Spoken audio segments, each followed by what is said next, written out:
You get Lamont Paris coming out. Lamont Paris, by the way, watching his growth from his opening press conference into him Saturday coming out of the back of the train and leading the chant and everything, just phenomenal. He's just blooming into a well-socialized young gentleman. I mean, it's amazing. He was awesome. And then the game starts, and was it a 3-and-out? I forget if it was a 3-and-out, but you get Mississippi to punt, and I'm explaining to all. It was a 3-and-out. Okay. No, because you cannot forget that it was a 3-and-out. It was a 3-and-out. Preston. Our defense made a 3-and-out against one of the most powerful offenses. We got a 3-and-out. We quite frankly should all be blocking out anything that after the team ran on the field. You should be blocking out anything and everything that occurred directly after that. That's where your knowledge of anything that occurred should stop.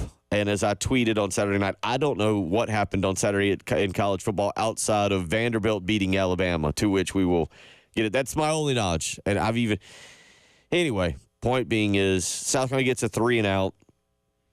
Mississippi punts. South Carolina comes out 4th and 1 from their 36. And the game ended. I mean, just it ended. It ended right there. You showed no confidence in your defense. You showed you have no identity as a football team because your defense is talking about being historical and is talking about putting up donuts, and you bailed on them. You bailed on them. After they got a 3-and-out. After they got a 3-out. South Carolina also doesn't get a first down. I actually like the play call, 3rd and 6. You hand it off, you're a yard short. And all you had to do was put it back. You had the crowd behind you. The environment was there. The defense didn't, as stupid as it sounds, and I'll explain more as we go along, defense didn't play awful. And you punt the ball. Or you just flat go for it. You line up with Lenora Sellers and I guess whatever running back, another thing I'll get into this morning. You line up with whoever you want at running back, and you flat go for it. Instead, and I hate this. You bailed on your defense. Because the defense has got you at that point. The crowd is in the game. The team is in the game. You know Mississippi is dynamic, but your defense should just forced a 3-and-out after you had elected to kick off to start the game. I'm kind of interested on your theory, by the way, on this. It was one of the weirder conversations I've had with my son about deferring to the second half versus taking the ball, and your defense comes out and does the job, and you bail on them. And you take the crowd out of the game, you put the defense in a bad position, and before you blink, it's 7-0. And you come out, and then you're driving, and I have no problem with the Robbie Ashford play call. I have no problem with it whatsoever. But you fumble. And the whole game is basically Mississippi goes down, scores, and the whole game is out of control, and it's 14-0. And you knew Mississippi was going to put up points.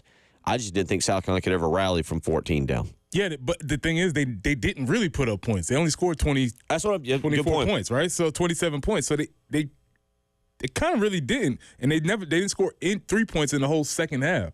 So you didn't think you was going to beat Ole Miss, but with, let's just say, it was 14 points. They were going to score some points, and the defense, like you said, played well enough to win that game. To be in that game, that's what honestly bothers me so much about that fake punt is you bailed on your defense. I don't know what the identity of this football team is. I don't know if it's defense and running or what it is, and that's a problem, and that's a major issue, and that's what upset me the most on Saturday. There's a lot that you can get into from incredibly dumb penalties again, which we'll get into today because we have a new game coming up today. Oh, good. New game coming up today. Normally we play good, bad, ugly. Today, it's just ugly. Today is just ugly. New game, new segment. Good. Or ugly. I don't know. However you want to describe that decision. And look, there's a lot that we'll get into. The offensive game plan. Preston, I was shocked. So I just game ended, went back to the tailgate. We cooked more smash slider burgers. Nice. We put the TV on. We started watching, and we just, again, this was one of those games where you were able to go through pretty much all your emotions in 4 quarters, and by the time you got back to the tailgate, you're like, all right, you were at acceptance. You're just like, oh, we're not good. We're not good. And so you go back. So all of a sudden, the rest of the afternoon and evening was fine. I was good. I was perfectly fine. I had maxed everything out through 4 quarters. But there is a lot to get into. But so anyway, to finish that statement, I didn't look at a box score Saturday night. It wasn't until yesterday, and I went, "What? How many yards did we have? How many yards did we rush for without with a truly explosive run?" Because if you'd have come out between the end of the game and Saturday night, be like, "Man, how many yards do you think we would have?" I'd have been like, I don't know, 225, not over 250. And it turns out I was wrong on that. We'll get into a lot this morning. I know you want to weigh in. A lot of y'all are already doing that. I did get to meet the co-pilot over the weekend. Nice. We shared a picture. Good time. Again, all that before the game occurred. Leading up to the game was absolutely phenomenal, Preston. Everything that occurred from 3:30 to about 6:45, though, not quite as fun. And we'll get into a lot of that this morning. I know a lot of you have opinions. Preston and I have eyes. We saw the same thing you did. There's only so much we can say that you don't already know. Yeah, and I'll just say for the show today, we're talking about this game. There's a long future ahead of us. We do not need to get into what the future is, who the future may or may not involve, or who will be here or not here for the future. I think we're all on simpatico on that, and there is the rest of the week and the long conversations to be had for that. So we're going to focus on the game because, trust me, there is plenty to focus on, specifically speaking about this particular game. 803-404-6100. Well said on that. So we'll get out to the phone lines. Let's start with Joe this morning, who wants to weigh in. Joe, welcome in. How you feeling this morning? I'm all right, man. I have one word for the game, man. Here we go. As far as the team goes, the character of our team, man. What is the character of our team? Because what I saw Saturday wasn't the team that I saw the games prior up to the Ole Miss game. The LSU game, we didn't know who we were going to see, but we saw a team that we said, okay, this team is pretty good, man. We lost by one game. We should have won that game. But this game, I don't know who showed up Saturday night. It wasn't the character of Shane to make the call that he made on 4th down. To watch Robbie Ashford to do what he did against Ashford, it was uncharacteristic to watch him on the fumble play. Dylan Stewart, it was uncharacteristic to see him get a 15-yard penalty, holding calls, offside calls. It was just a bunch of uncharacteristic things that I saw that happened to us Saturday. And it happened after a 2-week layoff where you had time to evaluate yourself. So now, okay, I mean, what are we going to do this week? Are we going to go back to evaluating ourselves again? We shouldn't be at this point right now. It's like a Dr. Jekyll and Mr. Hyde with this team. I don't know the character of this team right now. I'm very confused, but I'm still at a Gamecock, and I look forward to seeing what we're going to do against Alabama because I just don't know who we're going to see come play next Saturday. I want to hear you guys' opinion on that. Go Gamecocks. Great call. We appreciate it. I love the word because you said character and then uncharacteristic. And just like you said, Joe, I don't know if this is uncharacteristic or is this who they are. We're not sure if the previous games were uncharacteristic and this is who they are. We don't know. And you're right. This is very something to keep our eye on moving forward. I'll just go ahead and throw this. I know we're not talking Alabama today, but I'm telling you, and right now I'm just where I'm at. Almost Saturday night on the way home, I made my son and then Lauren also on the drive back listen to the Michigan State rant. I think, have you heard that? I know I've sent it to you. Yeah, I was in that direction on the way home, and then after yesterday, relaxing and hanging out. 24-hour rule. I'm with Joe and I'm with a lot of you, but I did say yesterday, it will never be more characteristic of South Carolina to show up in Tuscaloosa and to have Alabama down 4 with 2 minutes to go, only to lose, and then we say, what if that team would have showed up against Mississippi? I'll do that more of that Friday before I prepare to head to Tuscaloosa, where I will be next weekend. 803-404-6100. Let's go back to the phone lines. Gamecock Larry wants to weigh in. Larry, how you doing this morning? I'm doing all right. This is not the team that I've seen against Kentucky, Akron, LSU, but I'm gonna tell you, this was a bad game Saturday. I was well. I don't know. I like you say, I don't know about this team. Our team is better than what they showed Saturday, and I was really disappointed.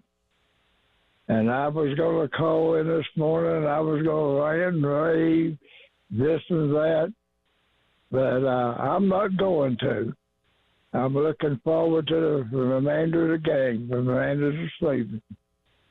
We're going to be all right, I believe. I think Beamer and that coaching staff, and I'm going to say it, Beamer, you've got to be a mean head coach. And I think you should have started Ashford or played Ashford more in the game Saturday than you did, because I think Lenoir is still hurt a little bit, or he's not ready for SEC. But I'm not going. I don't know how to say it, but I'm disappointed. Yes, I was out there, and it was hot. Lord, it was hot. But those Gamecock Riders was out there. And boy, I was glad to get home. But what I'm going to tell you right now, we're going to win at least 5 out of the next 7 we got to go. We're going to win at least 5 out of the next 7. We're going to upset people on the way. And the old Gamecock Larry going to say this once. That's my story, and I'm sticking to it. Go Gamecocks. Love all y'all. Talk to you later. It's feeling like the 24-hour rule has done us all a lot of good. I'm not sure if we would have been able to do this show on Sunday morning. I did not envy Chris, and I can't remember who does the show with him. The post game. It was an interesting show. You had one guy who called in twice under 2 different names, but he had a very distinctive cadence to his voice. You knew exactly who it was, and he just basically picked up where he left off, and he was not a happy person. My son, angriest thing that occurred on my son, Austin, he wanted to hear the post-game show. My 12-year-old, walking back, my 12-year-old looks at me and goes, "We're going to listen to the post-game show, right?" I was like, sure. He's like, "I want to hear the post-game show. I want to hear what people say." I was like, all right. And then we totally forgot. And we get in the car to go home, and he's like, "Oh, the post-game show's over?" And I was like, "Yeah, I guess we missed it, bud. I'm sorry about that." He goes, "Well, can we hear it somewhere? Can't you get the audio of it?" 803-404-6100. We'll get to more phone calls. You're listening to the early game.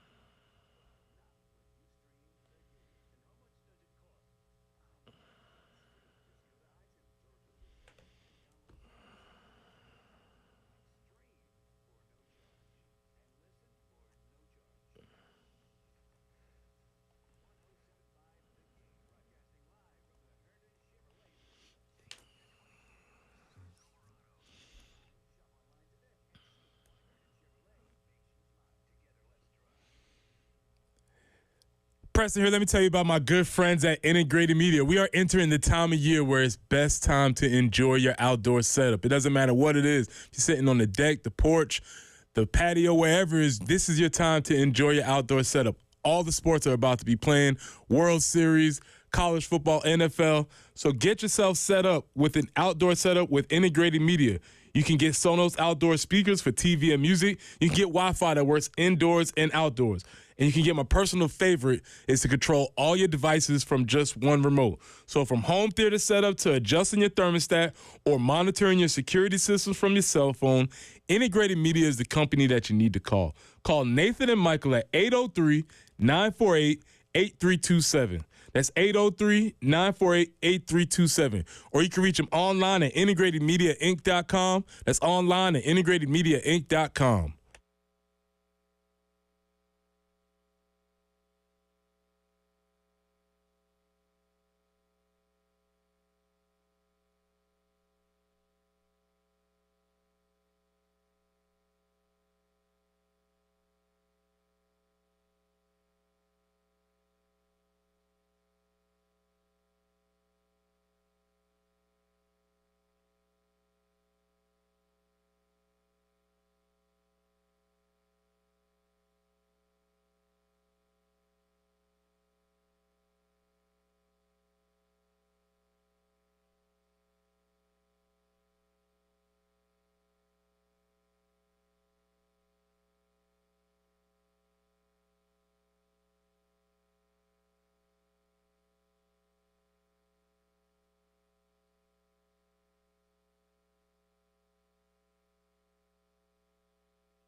And to kick off your work week this morning, we're looking at things out on the highway where really not a lot to take a look at because things are moving pretty well. So we'll take that for Monday morning. We deserve that, right? Monday, you're looking at mostly sunny skies, high of 88. Then the cooling trend starts 80 tomorrow. Then we get to 76 on Wednesday, 75 and 74 Thursday and Friday. So a little bit more fall-like temperatures. And the lows overnight will be in the 50s, believe it or not. Right now, though, starts the morning with 63.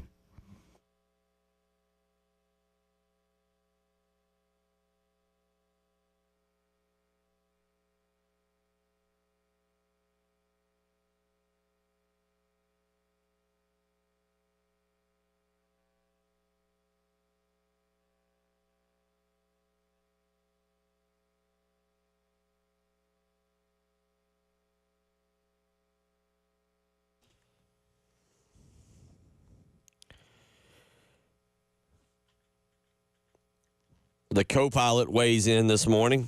The first L came with the uniform combination on Saturday. Yeah, that's another part that I forgot in my opening Do it now. monologue. It's here. Do it. You ask for a garnet out or wear garnet. Let's coordinate the team. Black, number one, I'm not completely anti the black garnet black, but not when you ask everybody to wear garnet. Wear garnet.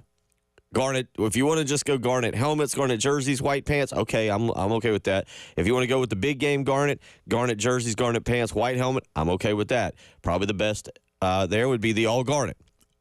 Garnet out, Garnet out. if you will. I'm not sure who made that decision. If that was if it was the players, Shane Beamer should have overruled them. Absolutely. If it was Shane Beamer who made it, somebody should have suggested or reminded him it's a garnet out. I'm not sure who's in charge of that, but it should have been all garnet. And you talk, and this is just where Saturday, once the thing started, it was like nobody in that organization was thinking down there. From fake punts to turning down for second and seven. What was it? Second. So it would have been second and 17. They went for second and 17. Yes. Yeah, like it's like nobody was thinking. It's like they got caught up in the crowd. Yes, they did. And this is a lot of things. This is where we always talked about the absence of our fearless leader, Pete Limbo, because those are two instances where I'm pretty sure that if Shane would have got that wild hair up his butt to think about a fake, I'm pretty sure Pete would have said, no, don't do it. And then when he was going to decline the penalty, he said, no, don't. Yeah. What are we doing? So, yes, the idea of an associate head coach, because obviously Shane was rattled from the very start of the game. But let's get into some numbers, Bill. Okay, Let's get into some numbers. Do you got anything would you like to start with? I'll defer to you. All right. Thank you for deferring to me as Shane Beamer did. My number is 1, as in first drive, as in first quarter, as in why would you make that call for a fake punt that early in the game? I have news for you. You ready for this, Bill? Marcus Satterfield has been exonerated. He no longer has the worst call in the Shane Beamer era. Remember that call against Tennessee when they threw the fake punt with Jordan Burch on the goal line? No longer the worst call. This fake punt is by far the worst call of the Shane Beamer era. And if Shane Beamer is responsible for it, then Shane Beamer, you have made the worst call of your own era. Terrible call. So 1. My first number is 1. I thought about this yesterday because and I was thinking if you can narrow it down to the worst play calls you've ever seen or the worst play, and I tried to go back just over there, and I think thankfully we forget the worst ones, but the Jordan Burch pass on the goal line at Tennessee in 2021 and Saturday the decision to not only, and I don't mean line up for the fake punt. That was an awful decision. To then continue to run it was a ridiculous decision. If you, again, 4th and 1, and you had just ripped off a nice run over the left side, put Sellers and Sanders or even Attaway or whatever back out there and just, if that's what you're going to do, just go for it. Just flat out go for it, which I still wouldn't have agreed with, but that to me It's a scared play call. Bingo. It's a scared play call. Bingo. You were terrified. And that play call showed a lack of confidence in yourself, a lack of confidence in your team, and a lack of confidence in your abilities to beat this Ole Miss team. You thought you had to gimmick your way into playing this team, and you did not have to. All you had to do was punt the ball away and play ball. If you were consistent, if you were confident, if, as you said in the first segment, if you had an idea of who you were as a team, or maybe you do have an idea of who you are as a team, and you don't think you're good enough. Either way, that is 100% correct, Bill. That was a scared play call. Shane and the rest of the coaching staff were terrified. 119, Preston Thorne. 119. Okay. You want to ballpark what ranking that stands for? Ooh, it could be a couple of different things. Could be penalties. Yes, it's penalties. South Carolina, yes, good job. South Carolina is 119th in the nation in penalties so far this year.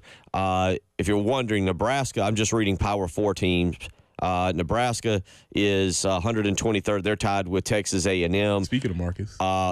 Mississippi is 129th, which we'll also go down a path later on faking injuries, which is absolutely insane and wild.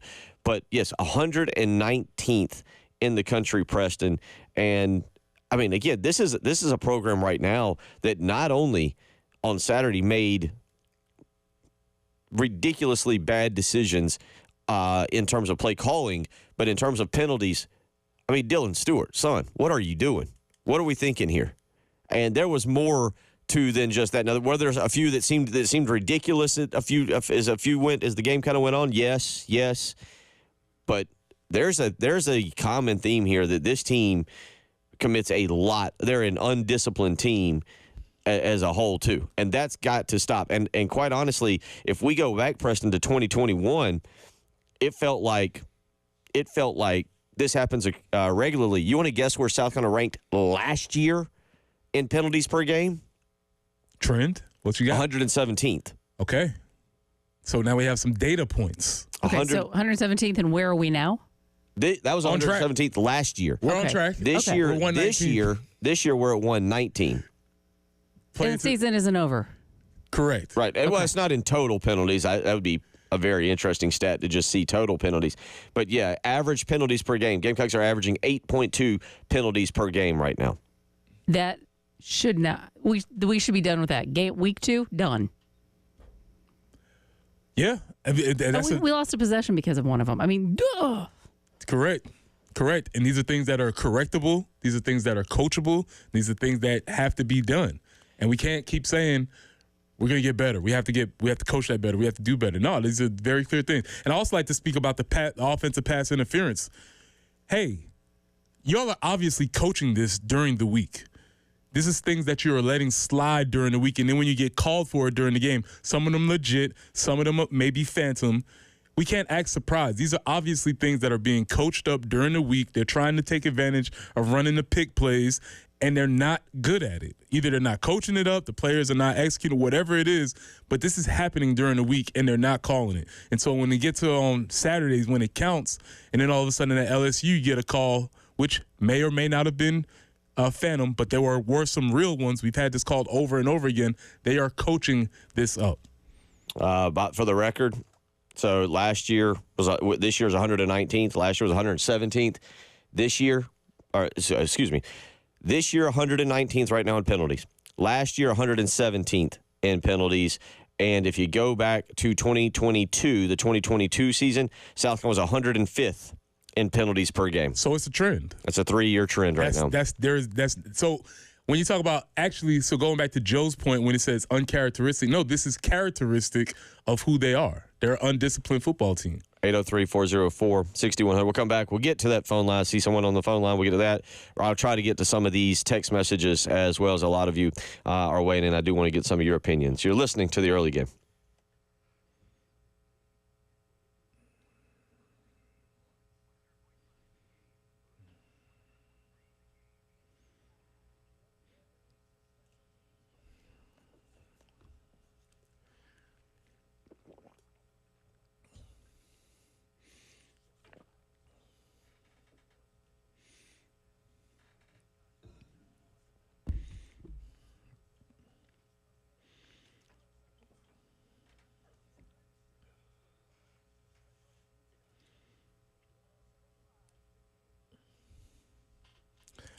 Preston here. Let me tell you about our friends at Absolute Glass, the premier glass company of the Midlands, offering auto, home, and business glass repair. So if your glass is damaged, shattered, cracked, or broken, they can handle the job. If it's a cracked windshield, that's no problem. They'll come out to your location and replace it for you, usually for free, and they'll work directly with the insurance company to take away the headache. No matter where you are, school, home, work, Absolute Glass will come out to you and take care of the job. Now, if you're looking to increase the value of your home with new windows and mirrors, Absolute Glass will take care of that for you too. Windows, mirrors, shower enclosures. We say it all the time. If you can see through it, Ray and Marianne at Absolute Glass can do it. So check them out online at AbsoluteGlassInc.com. That's online at AbsoluteGlassInc.com.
Well, we do have a few accidents now to make you aware of. I-26 westbound, they're at exit 101. There's a slowdown heading out of the Columbia area at exit 101. I-26 westbound. And in Lexington Woods, Railroad Avenue at South Lake Drive, there also is a slowdown. 88 will be our high today, kind of the last really warm day. 80 on tomorrow. 76 on Wednesday, and then we kind of stay in the mid-70s for the remainder of the week. So a little bit more fall-like. And again, those overnight temperatures will be into the 50s starting tomorrow morning. Currently, it's overcast and 63 on the early game.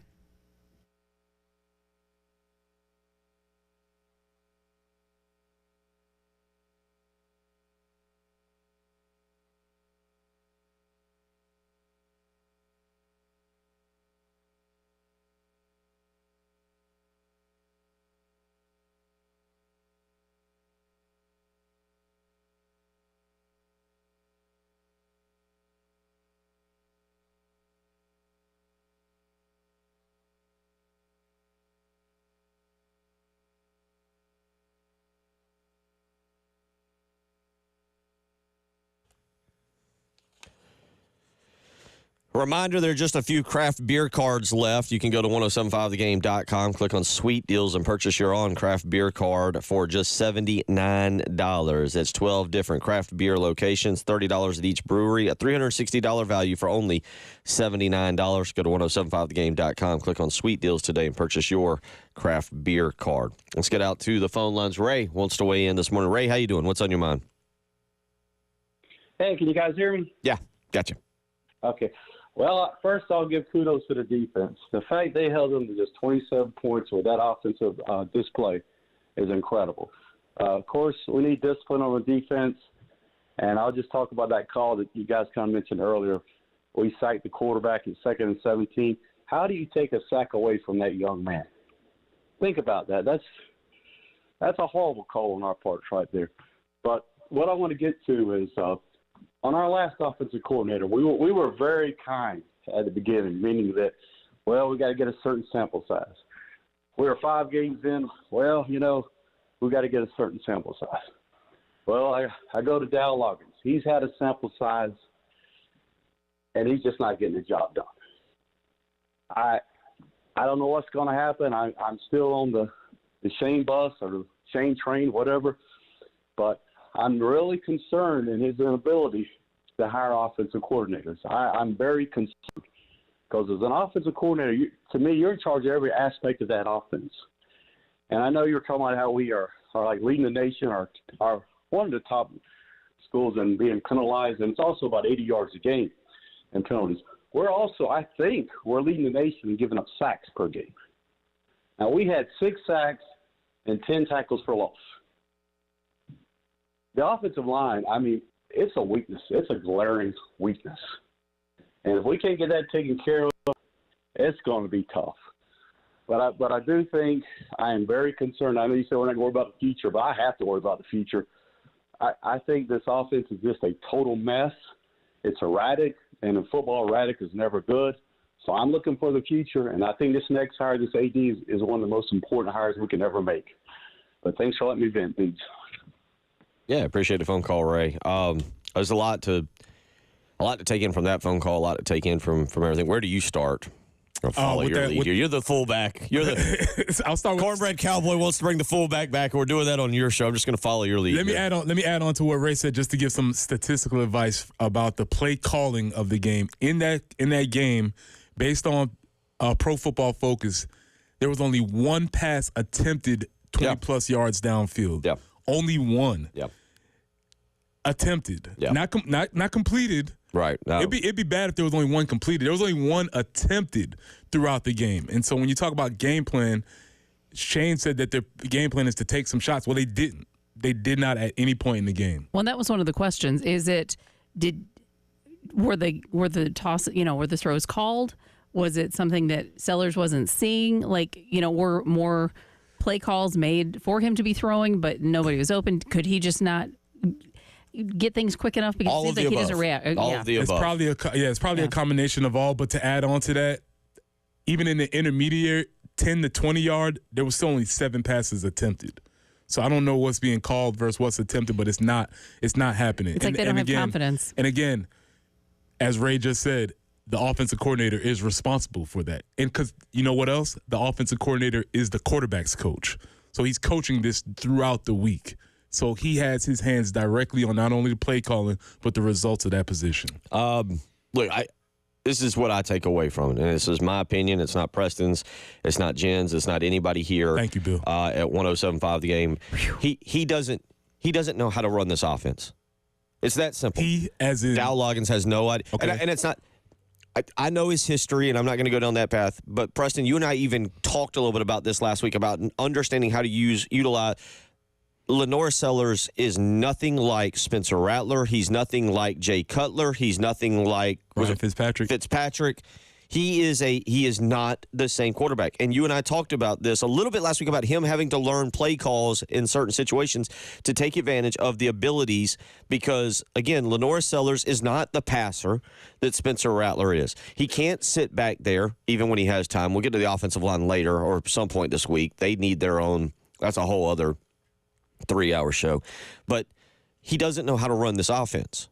And there's nothing wrong with that except the fact that he is currently the offensive coordinator of this offense. Good point. It was amazing on Saturday to watch Ole Miss creep up time after time after time because they realized, A, the offensive line couldn't block them, but B, South Carolina wasn't even going to send anybody deep. Very rarely did you even see Lenore Sellers being sacked and a guy like 25 or 30 yards down the field that might have been open because everybody was running short routes, the crossing patterns, which some did get open. We saw Nick Harbor, again, bobble a pass, but somehow catch it. It's amazing how he's done that like 5 times.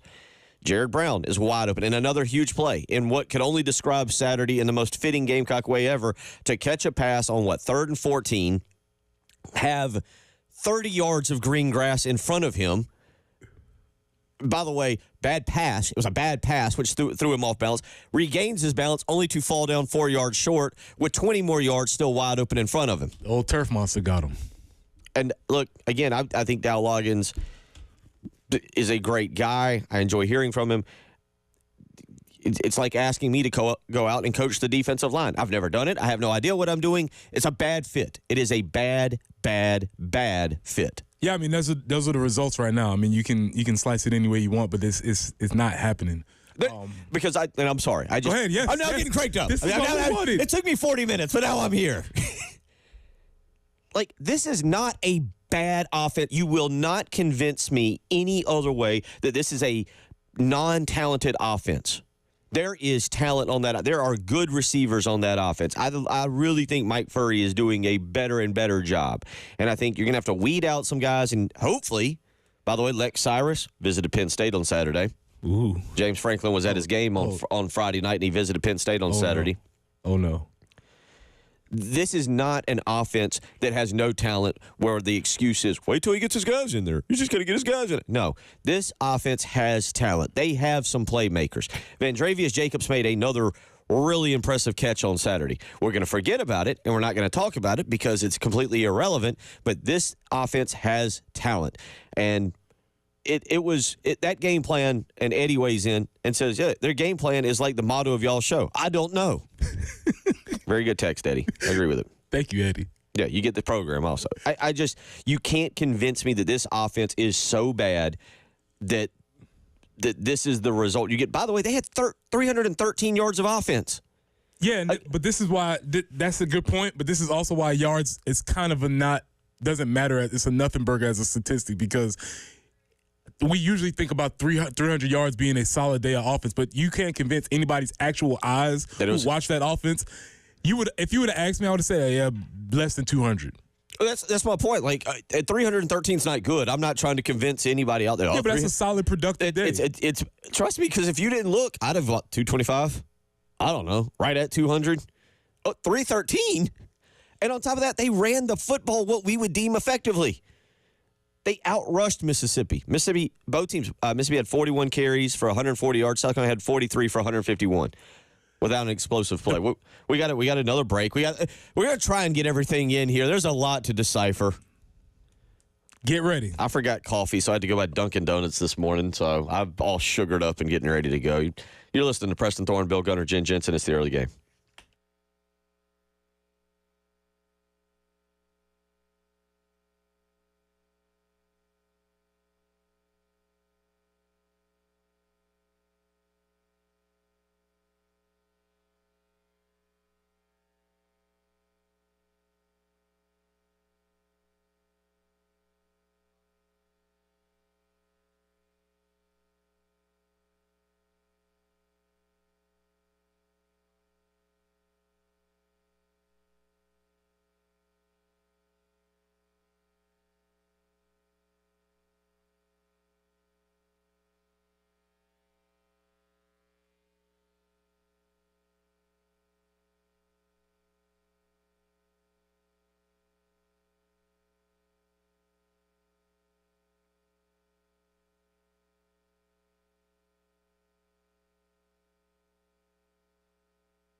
6:49 as we roll along. I want to remind you about the Lawyer Lisa Special Teams Contest.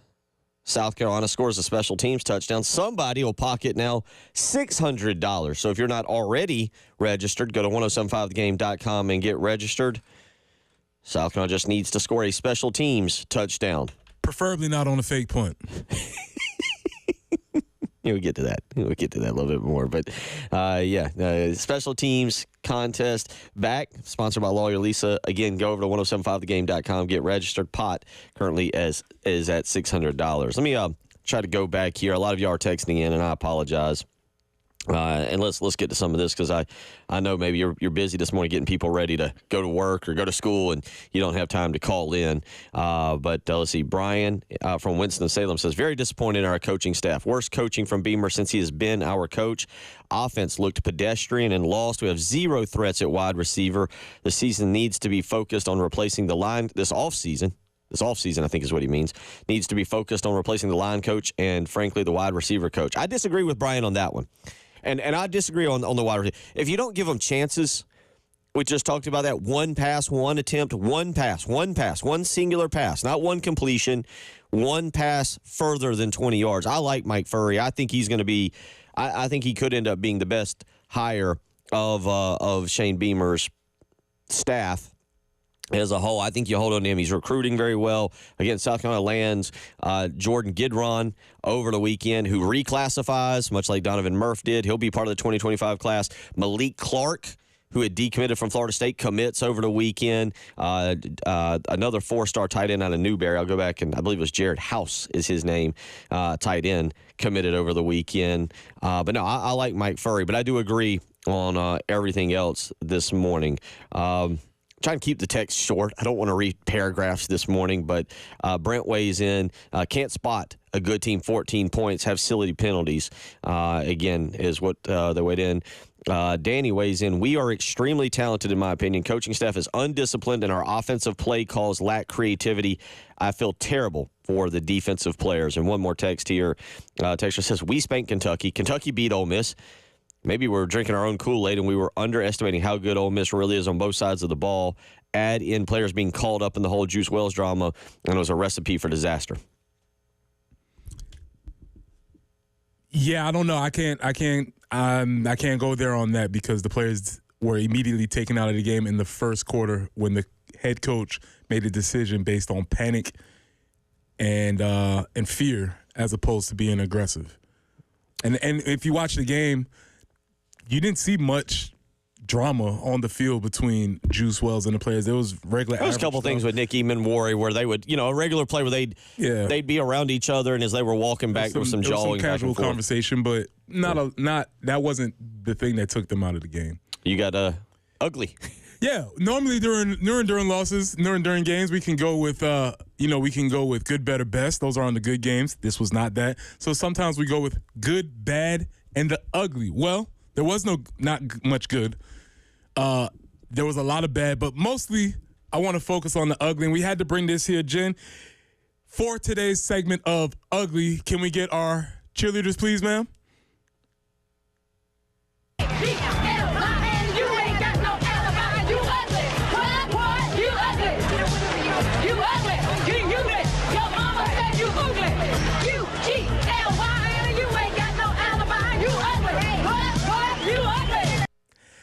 First off, text us in if you know what movie that is from. Classic football movie. Text us in if you know what movie that is from. Second of all, I want you to text in 803-404-6100. The ugliest thing that you saw on the field this past Saturday. The ugliest thing that you saw on the field this past Saturday. UGLY, you ain't got no alibi. It was ugly. Text us in 803-404-6100. Let us know if you know the movie, and also, what was the ugliest thing you saw on the field on Saturday? You got one to start with? The fake punt, early in the game, first quarter, after a 3 and out. 3 minutes had been off the court. And here's the thing, Bill. Let's say if they get that ridiculous play call, they still had to drive 65 yards. So there was the risk reward of that particular play was so outbalanced that there was no reason to call them. We talked about some of the stuff off the air, but that play call for being the special teams guru, was the most unimaginative play that you could have. Snap it to the direct snap and let him run the ball up the middle of the gut. Terrible play call. Bad, poor execution. Bad, ugly all around. It's cool that you get known as a special teams guru, that's part of your legacy. The other part of that is other teams expect it now. It's not necessarily a surprise. To go back to that play, to me, I'll never forget, and I don't know what year it was. It was a year where Clemson was heavily favored over South Carolina, and Will Muschamp got the ball to midfield, and it was 4th and 1. And Will Muschamp elected to punt. But that was a game you were like a 3-touchdown underdog, and it just signaled you were scared in that game, that you weren't willing to take a risk. This on Saturday was different, and you eliminated the crowd almost instantly. You took out one of your bigger weapons. You put your defense in a bad position. It was a ridiculously bad play call. I don't care if it even looked like you had it. At that point, your defense had gotten a stop. I don't have enough time to keep ranting about that. UGLY? Shane ain't got no ugly bot. It was ugly. I'll get to those texts. Ugly. Get to those. Jamie Bradford up next.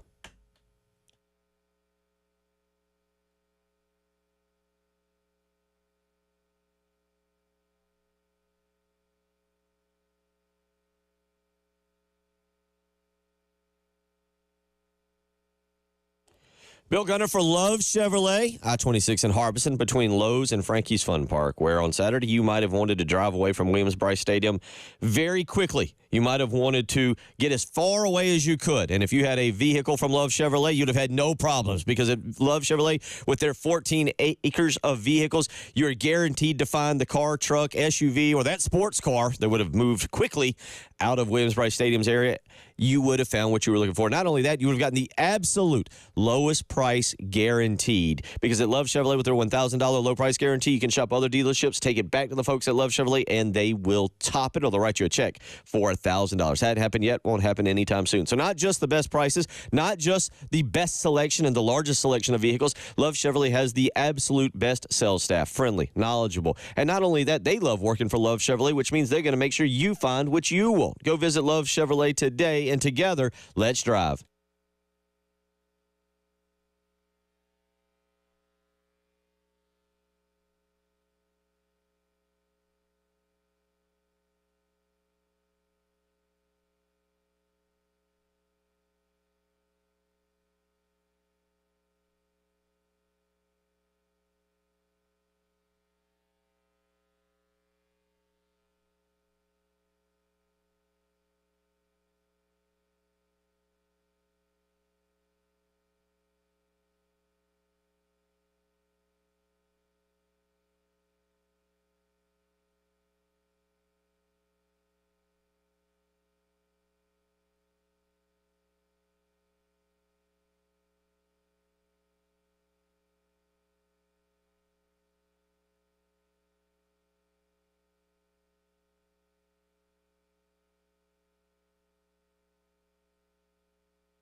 Hugely at Blossom, there's a report of an object in the highway, so just be a little cautious going through that intersection.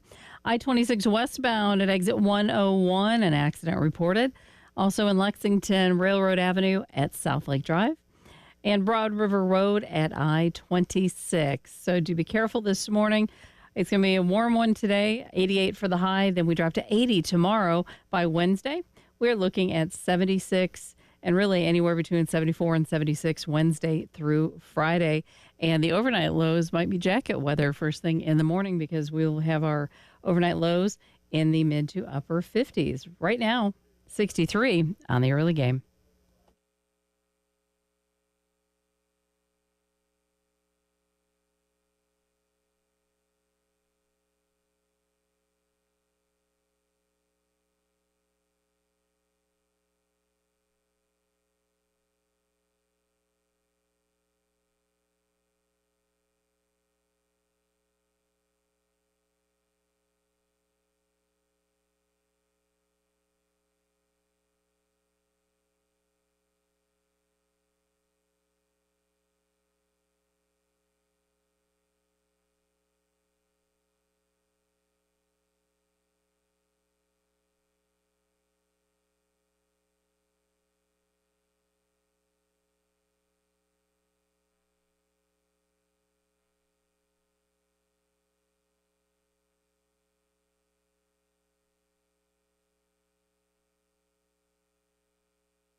Multiple people weighing in. Wildcats. American Classic. Surprising they didn't win an Oscar. All of the great performances. Woody Harrelson, Wesley Snipes, Goldie Hawn, tremendous performances all up and down the roster. Many of y'all weigh. Good catch there. And not only was that from the movie Wildcats, that explained anything and everything that occurred at Williams-Brice Stadium once the kickoff took place on Saturday. From the uniforms to the play calling to the bad penalties, that was the motto that was being sung in the parking lot after the game as people tried to figure out what really had just occurred. What in the world had just occurred? It's one thing to lose a game, Preston. If South Carolina lost this game, and I told Preston off air, I was like, I was talking about it. If they'd have lost 27-13 and it was like that, I don't know if people would be as confused. I don't know if people would be as upset because South Carolina missed a field goal and then obviously the Lenora Sellers interception there in the end zone. But 27-3 is ugly, and everything about that game. Good point. I'd forgotten about it and all the rants I wanted to make. The uniform combination, which I'm not a huge fan of, but I also don't completely mind. But not on the day you ask for a garnet out. That is not. I remember not being happy, Preston, in 2001 where we were doing a blackout, but y'all stuck with the garnet uniforms or the shiny reds as they were back then. Yeah. As the kids used to say, they did not understand the assignment. No. Everybody had their garnet on. Everybody looked good. Stadium looked great. Dan Le Batard's, they've got a girl that goes around the games. Lucy was there? Lucy was there. I didn't realize that. Serious? Yeah. Oh, man, I'm going to have to check that out. I didn't know Lucy was there. Yep, she was there. But the bottom line is everything about it was ugly. And you did it. And this is what's even worse. You did it in a moment when you had everything going for you. To freeze up, to absolutely freeze up on a day where you're coming up. You've picked up 3 big-time recruits. You've got a massive recruit weekend going on in terms of having people on campus, and you absolutely freeze up. Everybody on that athletic program froze up, and it was awful. Jamie Bradford, welcome in.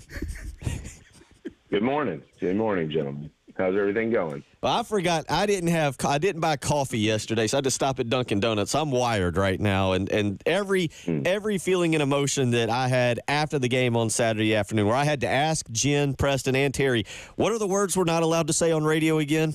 I had to confirm. Jamie, that was. It was bad. I mean, there's no other better way to sum it up than to be nice about it than to say it was just bad. Yeah, it was bad. It was bad from the first drive of the game, and And I think everybody pretty much knew by halftime that this thing was over. A couple weeks ago, Stephen Garcia brought up a good point on our show. He said, I like where this offense is headed. I feel like we see some sort of an identity that's kind of coming around, although we didn't see that Saturday. But his main concern at that point in time was I remember him specifically saying, if they're down a couple of touchdowns, are they built to be able to come back?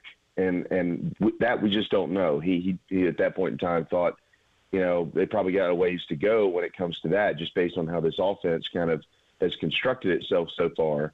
And so when Ole Miss put the nail in the coffin, so to speak, into the end zone at the end of the first half, and you're down 3 scores, it felt way too far away for South Carolina to pull off any sort of miracle in the second half. It was definitely a bad afternoon.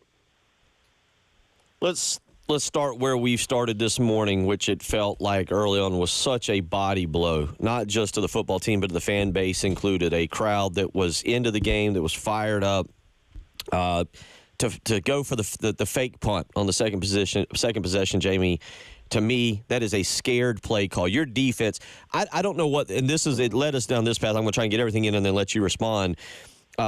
Your defense is, I think, supposed to be the backbone of your team. And they'd come out, they'd gotten a 3-and-out stop, they'd fired up the crowd more. You're not in bad field position. Kai Kroger probably could have pinned them back around the 20 and made them go 80 yards. I hated the play call as it was occurring. I disliked it even more with how they tried to execute it.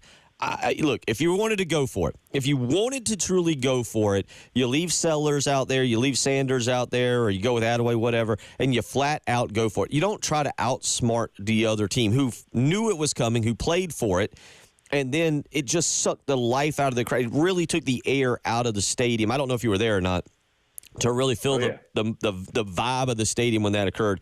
Your thoughts on A, going for it, B, the play calling, and just what it did to the overall atmosphere at the game? Well, I 100% agree. I mean, look, I said the same thing after it did not work, and generally that's when these type of points are made, when something doesn't work, of course. But hey, if you want to go for it here, just leave your offense out there and go get it. I think it was a long one. I'd say 1.5 yards, right, to get a first down there. And so, but the point was, I also said, I don't think this makes me any sort of genius or anything like that. Okay, punt it away here.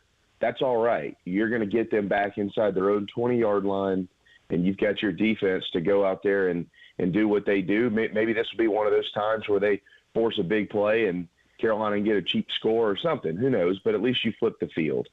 And then, of course, on the fake punt, it was the head-scratching, man, we've got way more to lose here. This is, one of the most high-flying offenses in the country, and you're just handing them the football on your side of the field. It didn't make any sense at all. You could feel the balloon pop. And, obviously after that, the dropped fumble by Robbie Ashford, it just had all the feelings of, gosh, if they don't want to be here, why do I? No, obviously that's not true. I mean, the football team was fired up and ready to play.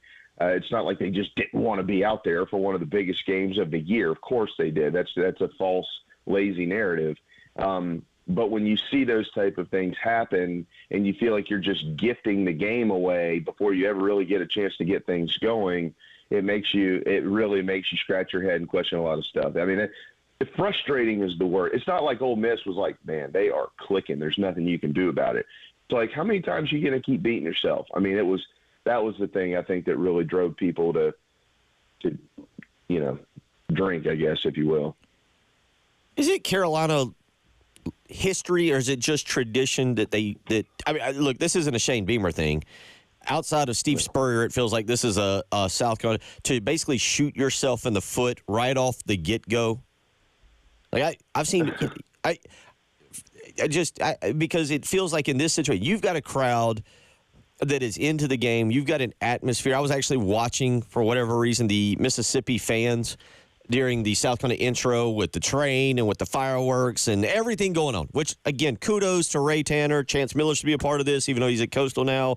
Everybody down there has made that pregame one of the absolute best in the country. It is one of the Lamont Paris comes out and he's doing a great job, and the band's doing their thing, and you got whether you like it or not, you got Waka Flocka out there telling me about a Grove Street party and the Rooster. Yeah, don't worry, I've got that on my playlist. The Rooster and the Rory. You got everything. It is a phenomenal. It is absolutely phenomenal opening. And then the game starts, and things kind of go downhill from there. And that's what bothers me so much. You had the crowd into it, and you elected. Now, here's the other thing about that, and you just mentioned this, risk versus reward. Getting that 1 yard and getting to the 37 doesn't guarantee you any points. It's not like you've just moved yourself further down the field. The risk versus reward just didn't make sense. And, Preston, I'll start with you on that because you've played the game and you understand what it's like to be on the field. Matter of fact, speak to what it's like when you're a defense and you see that happen. Yeah, it's deflating. And I said that my biggest thing is they just came off of having a 3-and-out. So the defense was fired up. And the 3-and-out, which, by the way, Nicky Rory was an inch away from getting a pick and changing the game. So they were on them that specific drive. They were fired up. And so it's no shame if, like Jamie said and if you said, if your defense is the backbone of the team, there's nothing. Hey, coaches, punting is part of the game. There's nothing wrong with it. There's no problem with punting, flipping the field. This is saying we're going to be here for a long time. It's a 4-quarter ball game. We don't need to win it on the first drive. We'll be fine. Let's go out there and play defense. Hey, defense, y'all the backbone of the team. Let's go get some stops. It was just uncharacteristically panicked. And Lou Holtz used to always have this phrase. He used to say, "Don't flinch." That was his thing. Don't flinch. There's a big moment coming. Don't flinch. And I just feel like Shane and staff flinched early in that game. They didn't even give the game an opportunity to play out. Jamie? Yeah, I'll add real quick to that. I would say that offensively, we knew it was going to be a work in progress to get where he wanted to be. But of the three different phases of football, offense, defense, and special teams, South Carolina's defense and special teams, we know are good. They are good, and that's what carries your football team. And you're inside of your own 50. You got one of the best scoring offenses in the country who's fired up after getting beat at home last week. Hey, let those two phases take over, right? And let your punter, who's an All-American, come in there and boom one down there, and let your defense. If they beat you on special teams and they beat you on defense because they're better, you can tip your cap to that. But you can't tip your cap when you beat yourself, and I think that's one of the things that has been eating Coach Beamer up as much as anything, probably the last 48 hours or so. 803-404-6100. We'll get into. There's a lot of negative for us to discuss, and we will, because we know that's where a lot of people are at this morning. But we will make fun of Mississippi next, and we'll get as a player and as fans opinions of players constantly falling down and faking injury throughout the game, because that does need to be discussed. Unfortunately, when you get beat the way South Carolina did, we tend to overlook whatever Mississippi was doing. And I'm interested to hear Jamie and Preston's thoughts on that little strategy from Lane Kiffin when we come back. You're listening to Bill Gunner, Preston Thorne, Jen Jensen. Monday morning means Jamie Bradford's with us. It's the early game.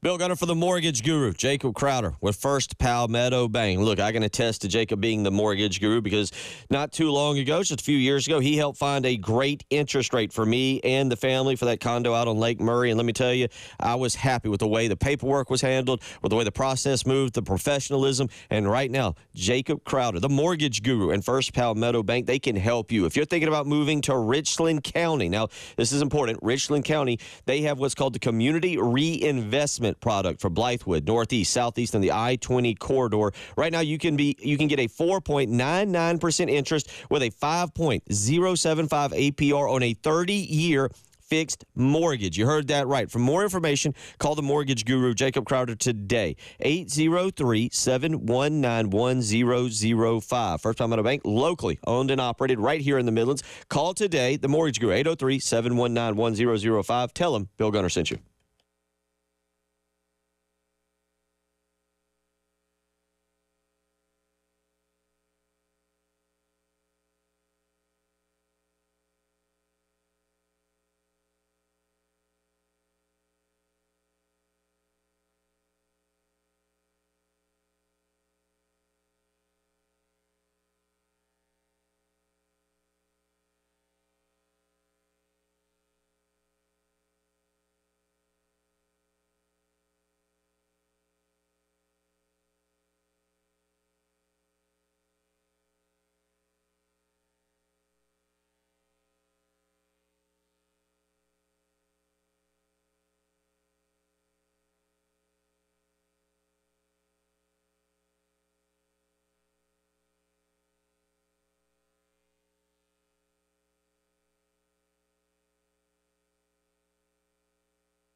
Downtown Columbia, report of maybe an object on the roadway, Hugie at Blossom.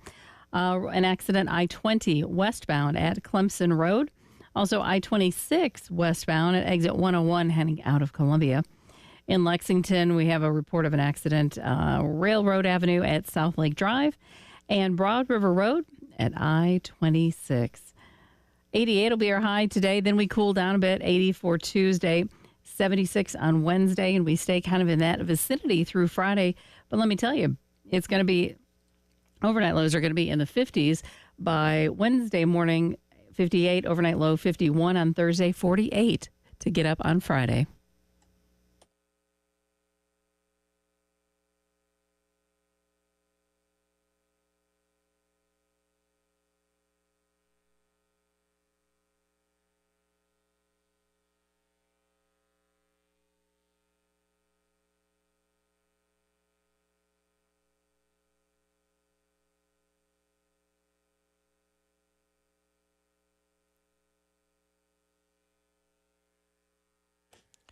7:19 as we get you up on your Monday morning. Get you rolling. I'll get to a lot of these text messages coming up in the next hour.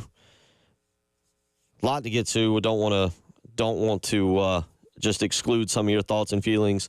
And we'll get to more phone calls coming up in the next hour as well, because I know a lot of people want to weigh in. But right now, Jamie Bradford joining us as he does each and every Monday morning to break down what we saw. And unfortunately, not a lot of great.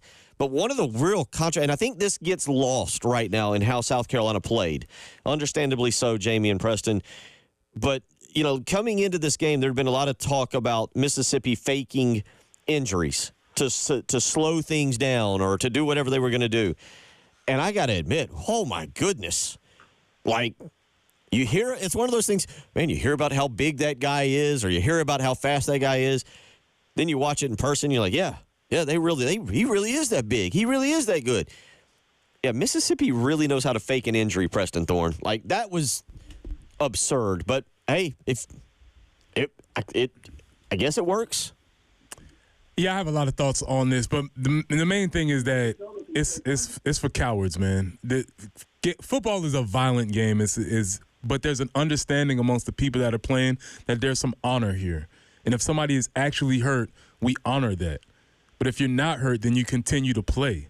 And so, aside from the strategic aspect, it's like the boy who cried wolf. Because at some point, somebody's really going to be hurt. And when they're really hurt, we can't risk not taking it seriously. And so this is a bad look. As Shane said, it's a bad look for college football. And if you wonder why there are so many rules in the game, in society, it's because people like Lane Kiffin and the staff find a little loophole and they exploit it when the rest of us would have just gone through and been honorable. It's a cowardly move. Jamie, by the way, I'm going to come back to a story I was told. I didn't see it occur, but somebody was down on the sideline. But, Jamie, your thoughts? Yeah, I mean, I think it's pretty pathetic, honestly. You know, the kid last week in the Ole Miss-Kentucky game, the running back just fell over.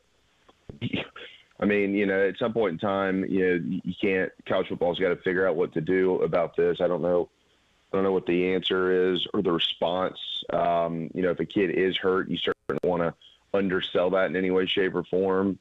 But you know, I mean, you saw the same guy continuously go down in the same times. You know, it was like after a first down or after a nice gain, it was almost the same guy every time. He just fell over. I mean, it's pretty pathetic, especially for a program that's pretty good like Ole Miss. Like, they've done a nice job building themselves up to be competitive with a chance to play in the college football playoffs and all those things. I mean, there's so much out there for Ole Miss's program, and then they do things like that. I mean, it's just pathetic. It's pathetic. Now, it shouldn't be the storyline. It has nothing to do with why South Carolina lost the game or anything like that. But overall, when you see things like that, they're just cheap and childish, and you know, you just people who've been around, like Preston, like you're saying, you know, look, we've been around.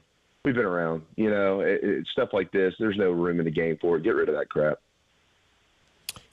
I was talking to somebody yesterday that was on the sideline, and it was one of the defensive linemen for, and you guys will laugh at this, but this is how it went. One of the defensive linemen for Mississippi went down and was holding his right shoulder. When they got him to the sideline, they started investigating his knee and ankle, and they said he stomped around for a minute. 2 plays later, he was right back in. It is embarrassing. It's embarrassing, and it's something that I don't. Preston, how does a referee or the NCAA address this? What is there a way? I mean, what do you like? If you come out, you got to sit out for 2 series. You got to sit how? What do you do? Yeah, you can do something along those lines. You can because like when people's helmets come off, you make them go sit out a play. They instituted that. That wasn't always a rule. I was thinking something along the lines of like a boxer. A three knockdown rule. You go out of the game twice for your safety because you are so hurt. You have to sit out the rest of the game because we don't want you to risk injury. Let's protect you. And if you go out of this game 2 times, you're out for your safety because obviously you are hurt. There might be something along those lines. But yes, there are ways that they can legislate this. But again, we just have to make more rules because people like Lane take advantage of an already working system, and they always try and consistently find. And you wonder why there's so many penalties and so many rules and so many because people try to exploit it, and that's what Lane has done. Do you and Preston? You could also, I mean, you can make them sit out multiple plays, but you could also have. I don't know how much money this would cost, but I mean, let's be honest. It's not like the SEC or college football is short on cash. You could also have a league or a NCAA mandated trainer out there. So anytime, it doesn't matter what team, anytime somebody goes down with an injury, that dude's going to run out onto the field to assist, whatever program in their player. And if he senses something fishy's going on, he's going to blow the whistle on it. Well, this is cowardly, but to get serious, the trainers are they are a step below being a doctor. And as a doctor, you're supposed to not do harm to anybody. You're supposed to be honest. You're supposed to be above board. So if you're a trainer and you're willing to lie in this direction, are you not willing to lie in the direction and say, oh, yeah, he's fine, send him back out there? The trainers are supposed to be the people who are neutral. Even though they're wearing the team's colors, they're supposed to have the player's best interests at heart. So if they would allow a player to fake an injury, who's to say that those same trainers, when a player actually is hurt, won't send them back out because they have the team's interest above the player's interest? So not to get too serious, but that is something that if I was looking at the SEC, looking at those trainers, I would investigate them. I would investigate everybody because there's no place in this game when they're supposed to be impartial observers. Let's listen real quick, guys, and then we'll talk about this. This is after the game on Saturday afternoon. This is Shane Beamer on as it's written on our sheet, injury, in quotation, timeouts. Here's what Shane Beamer had to say after the game. Yep, certainly hope those guys that got hurt for Ole Miss are okay. I know one guy, he got hurt multiple times, it looked like, so hopefully he'll be fine next week. We had some injuries. Hopefully our guys are going to be okay as well. It's certainly tough to get into a rhythm for sure, and something I think needs to be done, not just for them, but for every team. When there's an injury, whatever the rule needs to be, whether you have to burn a timeout to get him back in the game, that series or something, but it's not a good look for college football. I'll say that. Yeah. That's after the game. I'm sure there were a lot of emotions for Shane Beamer as in terms of how his team played, and he spoke about it. He did talk about it, but that was him being about, I think, as politically correct as he could be without crossing a line. I don't know if you cross a line in this situation. Listen, Brian Kelly has no problem holding back. Brian Kelly has no problem. And I say that because this week, Mississippi is a 3-point favorite, or they were last night when Circa Sports put out their books. Mississippi goes to LSU this week. And South Carolina fans, if you think they would get angry and boo, LSU fans get angry and throw things if you're injured. They'll cause real harm. It's going to be interesting to see how this plays out through the rest of the year for Mississippi and what Lane does. If he thinks he can just do it to someone like Shane Beamer in South Carolina, or if he's going to try this stunt again with someone like LSU and Brian Kelly. Jamie? Yeah, it's a good point. And if he thinks that it's just teams like Kentucky and South Carolina they can get away with that with, and that's talk about disrespectful. Wow. But you try that in Tiger Stadium on Saturday night and see what happens. But yeah, look, something needs to be done. And I'll add this. I know we're up against it here. Shane, perfect tone in that question. Hope those guys are okay. That's a great way to start with before you say anything else. That's a perfect line to use. Hope those guys are okay. And then you kind of go on from there. I think the SEC is going to be on it. I'm quite confident that they're going to turn all this stuff in, or they've already turned all this stuff into the league. They'll review that. Somebody will probably have a conversation with the Rebels before this game on Saturday night, and then we'll see what it looks like down there in Death Valley. 803-404-6100. We'll get back into some of the other stuff. That was look, it was a part of the game. It's not the reason South Carolina lost, but it was a part of the game, and it was an ugly part of the game. And I like Lane Kiffin. I think he's good Lane Kiffin leans into the villain role. And now This was him pulling out the chair underneath the ring with the referee turned around and smacking somebody over the head, and the referee turned around like, what? It was exactly wrestling. Oh, God, my arm, my arm. Oh, God, oh, God. And then you go back and you hit him behind his back. It was absolutely out of Ric Flair's playbook. It was, I mean, you see one guy who is walking along, they're walking for the next play, and then all of a sudden he just slowly, kneels down and then kind of looks down, almost like he's getting ready for a prayer or something. It's like, really? Yeah, it was. Yeah. It was an unfortunate part of the game. I'll be honest. If this was a touchdown ball game or a 3-point game, hear a lot, and that's the big point. If this was a closer game, this would be a bigger point for sure. 803. 100%. 803-404-6100. You're listening to the early game.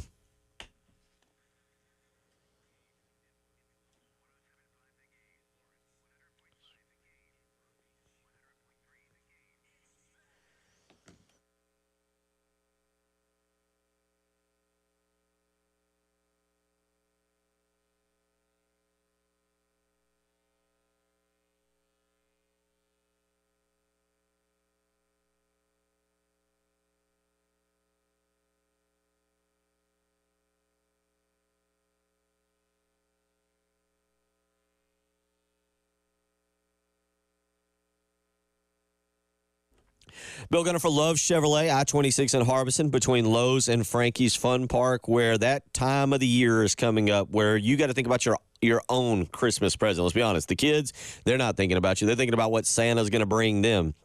Maybe this year, I know we're only on October, maybe this year Santa brings you something from Love Chevrolet. Now, you probably got to go out there and pick it out, put it on your wish list, but Santa will find it because at Love Chevrolet, he knows he's getting the absolute best deal anywhere. 14 acres of brand new Chevys for you to choose from. The $1,000 low price guarantee means you're going to find that car, truck, or SUV at the absolute best price. And here's why I love being a part of the Love Chevrolet family. The salespeople are the absolute best. They love working for Love Chevrolet with multiple sales members having been there for over 20 years. And when you visit, the pride that they show in their company is absolutely unmatched. They're going to make sure they walk you around the lot, find the car, truck, or SUV you've been looking for. So visit Love Chevrolet today, and together, let's drive.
Railroad Avenue at South Lake Drive. There's a detour in place. There's some water main work that's happening at this point. So again, a detour in place if you were going through Railroad Avenue at South Lake Drive.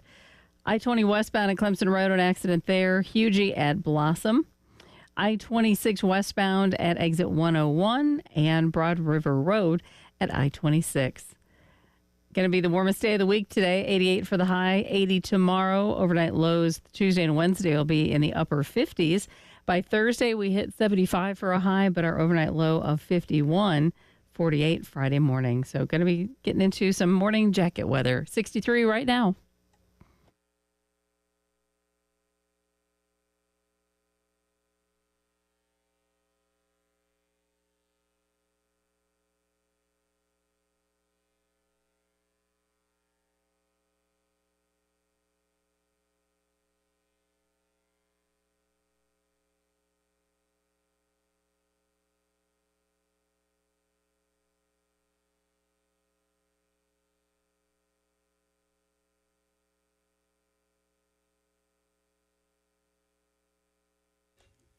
Rolling along on a Monday morning is just trying to flesh it all out. And I see a lot of you with the text messages, and I'll try to get those in the next hour, certainly. And we'll try and let you have your voice this morning because we want you to vent. We want you to get it out. Look, bottom line, the true bottom line, and I know I'm being a little positive here, guys.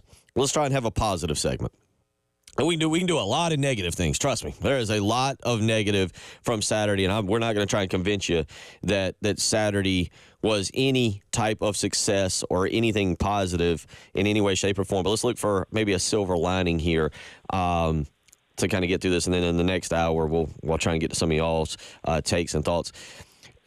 Jamie, Preston, I don't know if this is a positive or not because somebody texted in and they say, run the bleeping ball, play defense, and win the game. AJ, sorry, AJ. Didn't get to your name there first. Run the ball, play defense, win the game, and those injuries won't matter. I'm with him. If there's one thing I took away from Saturday, Mississippi's supposed to have a pretty solid defense front. Say what you want.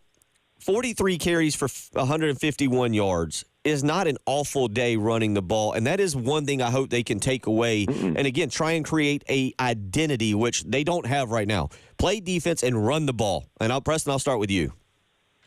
Yeah, that's what we keep coming back to the idea of identity, and your identity carries you through your decision making throughout the game. And so, if you know your defense first, run the ball team, that changes the way you make calls. So, for instance, going back to the fake punt. They ran the ball, got it to 4th and 1. If you're a running team and you want to go for it, you can run the ball again. Or if your run is that threatening, maybe there's some play action that you can do. But all of it is based on having an identity and moving forward from there. Jamie? Yeah. Look, coming into the game, Carolina's identity had on offense had everything to do with running the football, and they did so against Ole Miss on Saturday better than anybody's done it this year. I mean, Kentucky carried it 37 times last week for 93 yards. Gamecocks carried it 6 more times for 151 yards. It was going to be tough against that Ole Miss front seven, specifically their defensive line, to run the football. And Carolina did that well. It's not that. I mean, you're talking about 3 drives of 10-plus plays that turned over no points. Talking about over 30 plays and 3 drives, and you didn't get any points out of those. That's bad. You're talking about, the bad fake punt decision. You're talking about turnovers. You're talking about 8 more penalties for 80 yards. Those are the things that have hurt the Gamecocks thus far this year. And that stuff, I don't know what they're going to do to get it fixed. I can assure you, I promise you this. This isn't just like hyperbole. No, like this is 100% factual what I'm saying right now. The head football coach knows that better than anybody. And I know what he was going through this weekend. This is as bad as it's ever been for him. He could probably make the argument that this loss hurts more than all the others because he felt like his football team looked unprepared and played unprepared, and that's just unacceptable. If you get beat, you get beat. But being unprepared and having silly calls and things like that That's the stuff that you just can't stomach, and that's why people are so upset. So, they got to go back and get these things fixed, and they have to do it quickly. They're going to Alabama, then they're going to Oklahoma. I mean, this thing could go off the rails, but they also have a bunch of big opportunities to get it right back on track, too. Jamie, in the first hour, I know I said I was going to try and stay positive. It's hard. In the first hour, we gave the stat the last 3 years, counting this year, 2023 and 2022, South Carolina has been 105th, 117th, and this year 119th in penalties. That's who they are, correct? This is an undisciplined team when it comes to penalties. Yeah. That's right. Yeah. That record stands for itself. I mean, look, there's some penalties out there that you question, but every football team in the country is going to have those. So at the end of the day, you take those off the board, you're still going to be down there. Yeah, it's not good. You're right, Bill. And Preston, is that fixable mid-season? Yeah, you have to believe it's fixable. But how? You have to harp on it during practice. The only thing I can see is that they are letting some of those things slide throughout the week in practice, whether it's through oversight or you're just trying to get other things done. You're not necessarily focused on it, but it's the same things. You can stop practice when somebody has a penalty, address it however you want to address it. I don't know what the coaching staff means are, but yes, that can be fixed and it can be emphasized during the week of practice. One of the other stats that was interesting, now I don't know how you judge this stat because it feels a little skewed, but let me go back to this because we talk about the run game. That was solid. That's something that I think they've got to focus on more moving forward. But Lenore Sellers, passing-wise, wasn't awful. 20 of 33. This stat, however, is 4.9 yards per pass. 4.9 yards per pass. 33 passes, 162 yards. And, Jamie, we mentioned it, just one pass downfield more than one pass, not one completion, one singular pass more than 20 yards. You didn't even try and run a go route and let Lenore just drop back and sling it just to scare Ole Miss. Yeah, well, and look, I'm not a quarterback's coach. I'm not an offensive coordinator. I've never been a quarterback in the SEC. So my anything I say generally should be taken with a very fine grain of salt. But I will say this, and I know Coach Loggins has been and will continue to take a bunch of heat. His offense scored 3 points on Saturday. That's what happens. They miss wide open wide receivers. I mean, guys, there's dudes that are running open, all right? I'm not making excuses for anybody. I'm just saying I sit there every week and I watch it. There's guys that are open. Now, there's guys who are having a tough time getting open too, but there are dudes running around open, and they're just not seeing them. So I don't know. I'm not sitting here saying like, oh, Lenore Sellers, that's how that's going to be taken. Well, if he's not seeing it, then put the next guy in there. I don't know that it's that. Preston could probably talk more about it than I could. I know all my buddies, DeMarcos and those guys can. I don't know if there's too much going through your quarterback's head and you need to slim it down and dumb it down and give him one or two quick options. I don't know. I have no idea. But I'm telling you, there are guys that are open and they're not getting the football. So how do they get the football? I don't have the answer, but my eyes can tell you what I see, and that's what I see. 803-404-6100. We don't really have time to go into it. It is maybe a discussion point. Should have South Carolina been a little more open to a quarterback competition between, say, a KJ Jefferson or a Malik Murphy and Lenore Sellers? Because it does come across at this point. It does come across as South Carolina basically was in the transfer portal this was probably going to be our guy. I'm sorry to laugh, but KJ Jefferson went to Orlando and he must have found, I haven't looked. He must have found the buffets. Oh, he's already a big fella. I don't know if it's the white jerseys at UCF that's not working for him, but KJ. He's turning into a hefty righty himself. He's followed the Jared. The hefty righty. Yeah, he's big. It's like big. Yeah. Those Disney World buffets will get you. If you don't follow your meal plan accordingly and you just buy the all-out thing, they'll get you. KJ's having fun in Orlando. They'll sneak up on you.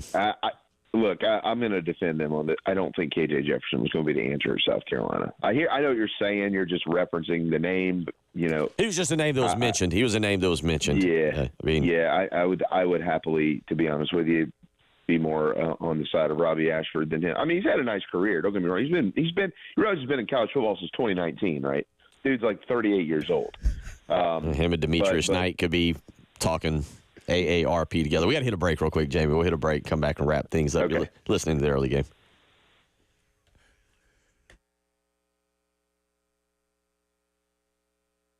Bill Gunner from Mid-State Roofing, where for nearly 30 years, Mid-State Roofing owner-founder Larry Leitner, they have been the leader in the roofing and waterproofing industry, and it's that proven history that is your assurance that they will get the job done in a timely fashion to fit your needs. And right now, that's exactly what you need, if we're being honest. If we're coming off of that storm, we're coming off of the hurricane, who knows what else has occurred at your house or your business with your roof. And if you've taken a look and you notice you got a little bit of damage, it's time to call Mid-State Roofing. 24 hours a day, 7 days a week. Doesn't matter when. They are ready to take your phone call. You can call them right now, 803-356-1919. Either an on-call technician or a Mid-State Roofing employee will handle your call and help you protect that roof with a maintenance contract. So don't wait. You can call right now, 803-356-1919. Call Mid-State Roofing today. Tell them Bill Gunner sent you.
Bill Gunner for John Ecton and the Ecton Law Firm. If the IRS are giving you problems, if they have caused you to have stress at night, you need to call John Ecton and his team. Let me tell you right now, the Ecton Law Firm has helped thousands of families just like you navigate the IRS maze. Let's face it, nobody wants to be dealing with the IRS. That's not the kind of trouble you want in your life. But if you call John Ecton and his team today, they're ready to help you, and it all starts with a free consultation. 803-771-9800. Whether you're here in Columbia, Florence, Myrtle Beach, Charleston, Augusta, Greenville, wherever you're at in this great state, the Ecton Law Firm is ready to help you navigate the IRS.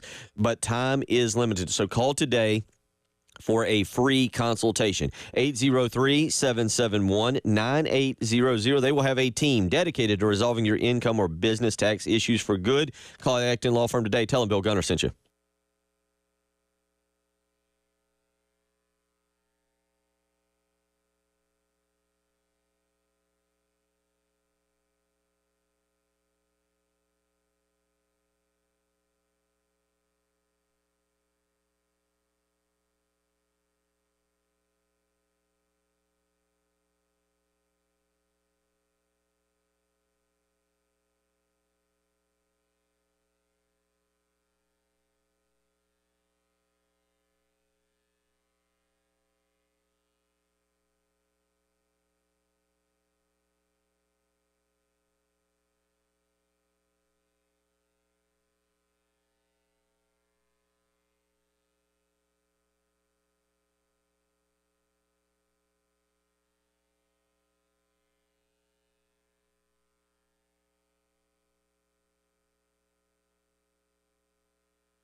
7:50 as we get you up and get you going. Again, a reminder, tomorrow, you want to hear more from Shane Beamer? Well, guess what? You can do that right here at 107.5 The Game. It'll be the Shane Beamer press conference tomorrow coming up at 1 o'clock right here at 107.5 The Game, 100.3 The Game in Myrtle Beach.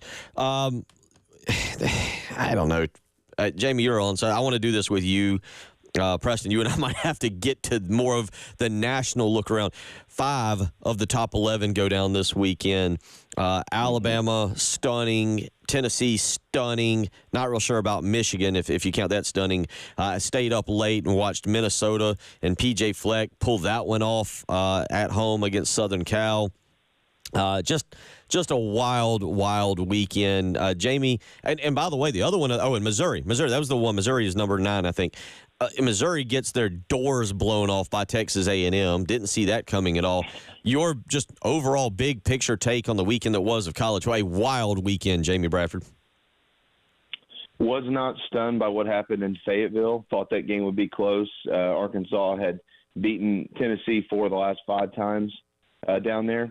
And then this weekend, I thought they had a good chance. It's a Saturday night on the road in the SEC, and things are kind of falling in line. You felt like Arkansas at some point in time was going to do something special, and they did on Saturday.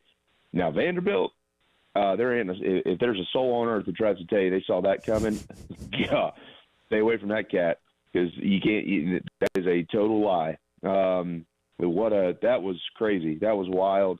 Florida kind of keeps things alive for their future by beating UCF, and then of course A&M, sitting there now at 3-0 with that big win over Missouri, and so we'll see what happens with those guys. They got to go to Mississippi State, then they host LSU, then they come to Columbia, they go to Auburn. Sounds kind of manageable, doesn't it? A&M could be a team to keep an eye on as this thing keeps moving itself down the road. So yeah, it was a pretty crazy Saturday, and this coming weekend is going to be another fantastic weekend all across the country of college football. Some big matchups. Yeah, Oregon and Ohio State really kind of the highlight of this weekend, but you get that famed Big Ten matchup. Also, Penn State traveling out to Southern Cal. That one will be pretty wild to see. Jamie, before I let you go, or before our segment runs out, your thoughts on South Carolina, Alabama. I know you got your show all week and you'll give them. The one thing about this game, I'm going 11 a.m. Central Time kick, which I think makes it a little interesting. Alabama, that was deflating for them. They're still in the playoff right now, but that was deflating. I'm interested to see what kind of Alabama crowd we walk into for an 11 a.m. game there. Your thoughts on South Carolina and Alabama this weekend? Yeah, I would have probably liked this a little bit better had the Tide not gone down in Nashville. It seems like a hornet's nest. But, look, Carolina, it's still about South Carolina. As good as Alabama is and Jalen Milroe, I love watching that team play. I have a lot of respect for them and Kalen DeBoer. Carolina, they got to clean themselves up. Just clean it up. If you get beat, you get beat. Just clean it up. Don't shoot yourself in the foot. Don't do silly things. Run the football. Do the things you're good at doing. Just clean it up, and that'll give you a chance to move on. Look what happened in the LSU game, right? You clean it up, good things happen.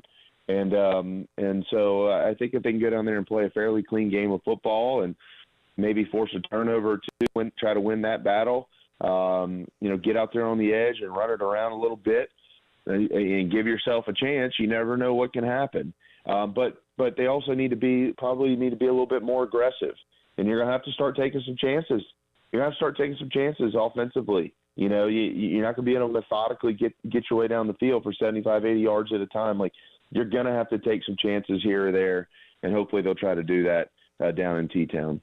That's a good point on the chances and about that. You think about that LSU game. That game was different because of explosive plays. The 75-yard Sellers run, the 66-yard Sanders run, and also you got a touchdown there because of a blocked punt. That's 3 scores that the offense, I don't know if you'd say didn't really have to work for, but 2 obviously explosive plays and 1 you were set up on a very short field. That's a very good point there, as you just brought up.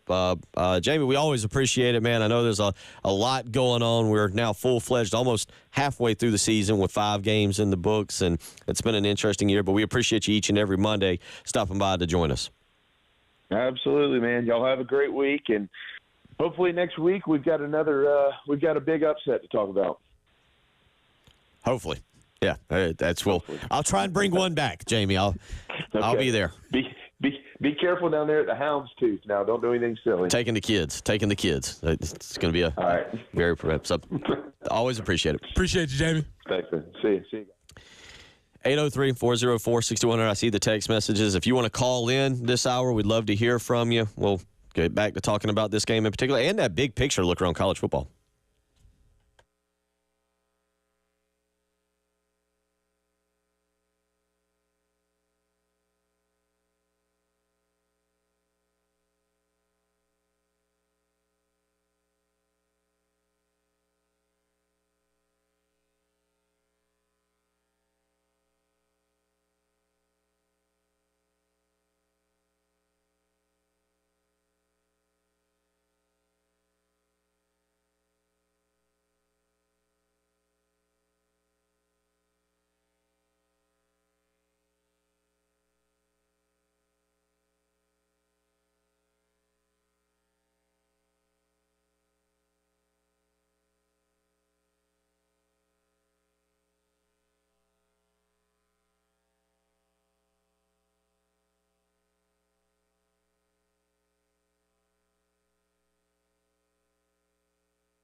And we continue to look at the traffic conditions out there. There's water main work that is taking place, Railroad Avenue at South Lake Drive in Lexington.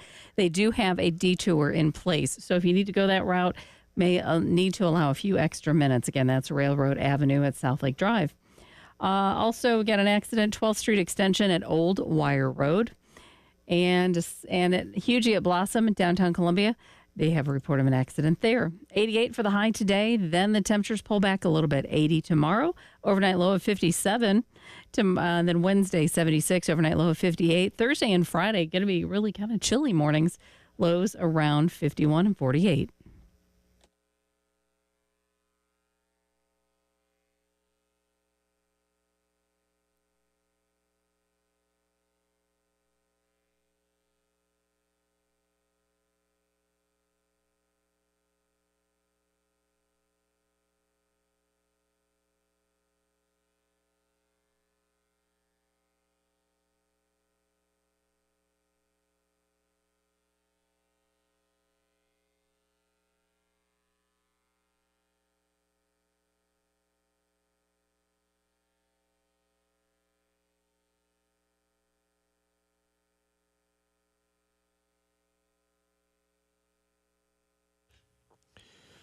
8 a.m.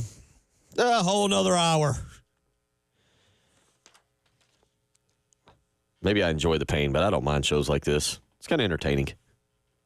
It's more entertaining, maybe. Lots to talk about. There's plenty to talk There'll about. be plenty to talk about. We was just saying we might not get to Alabama till Thursday or Friday, maybe. All of our goals are still in front of us. This is true.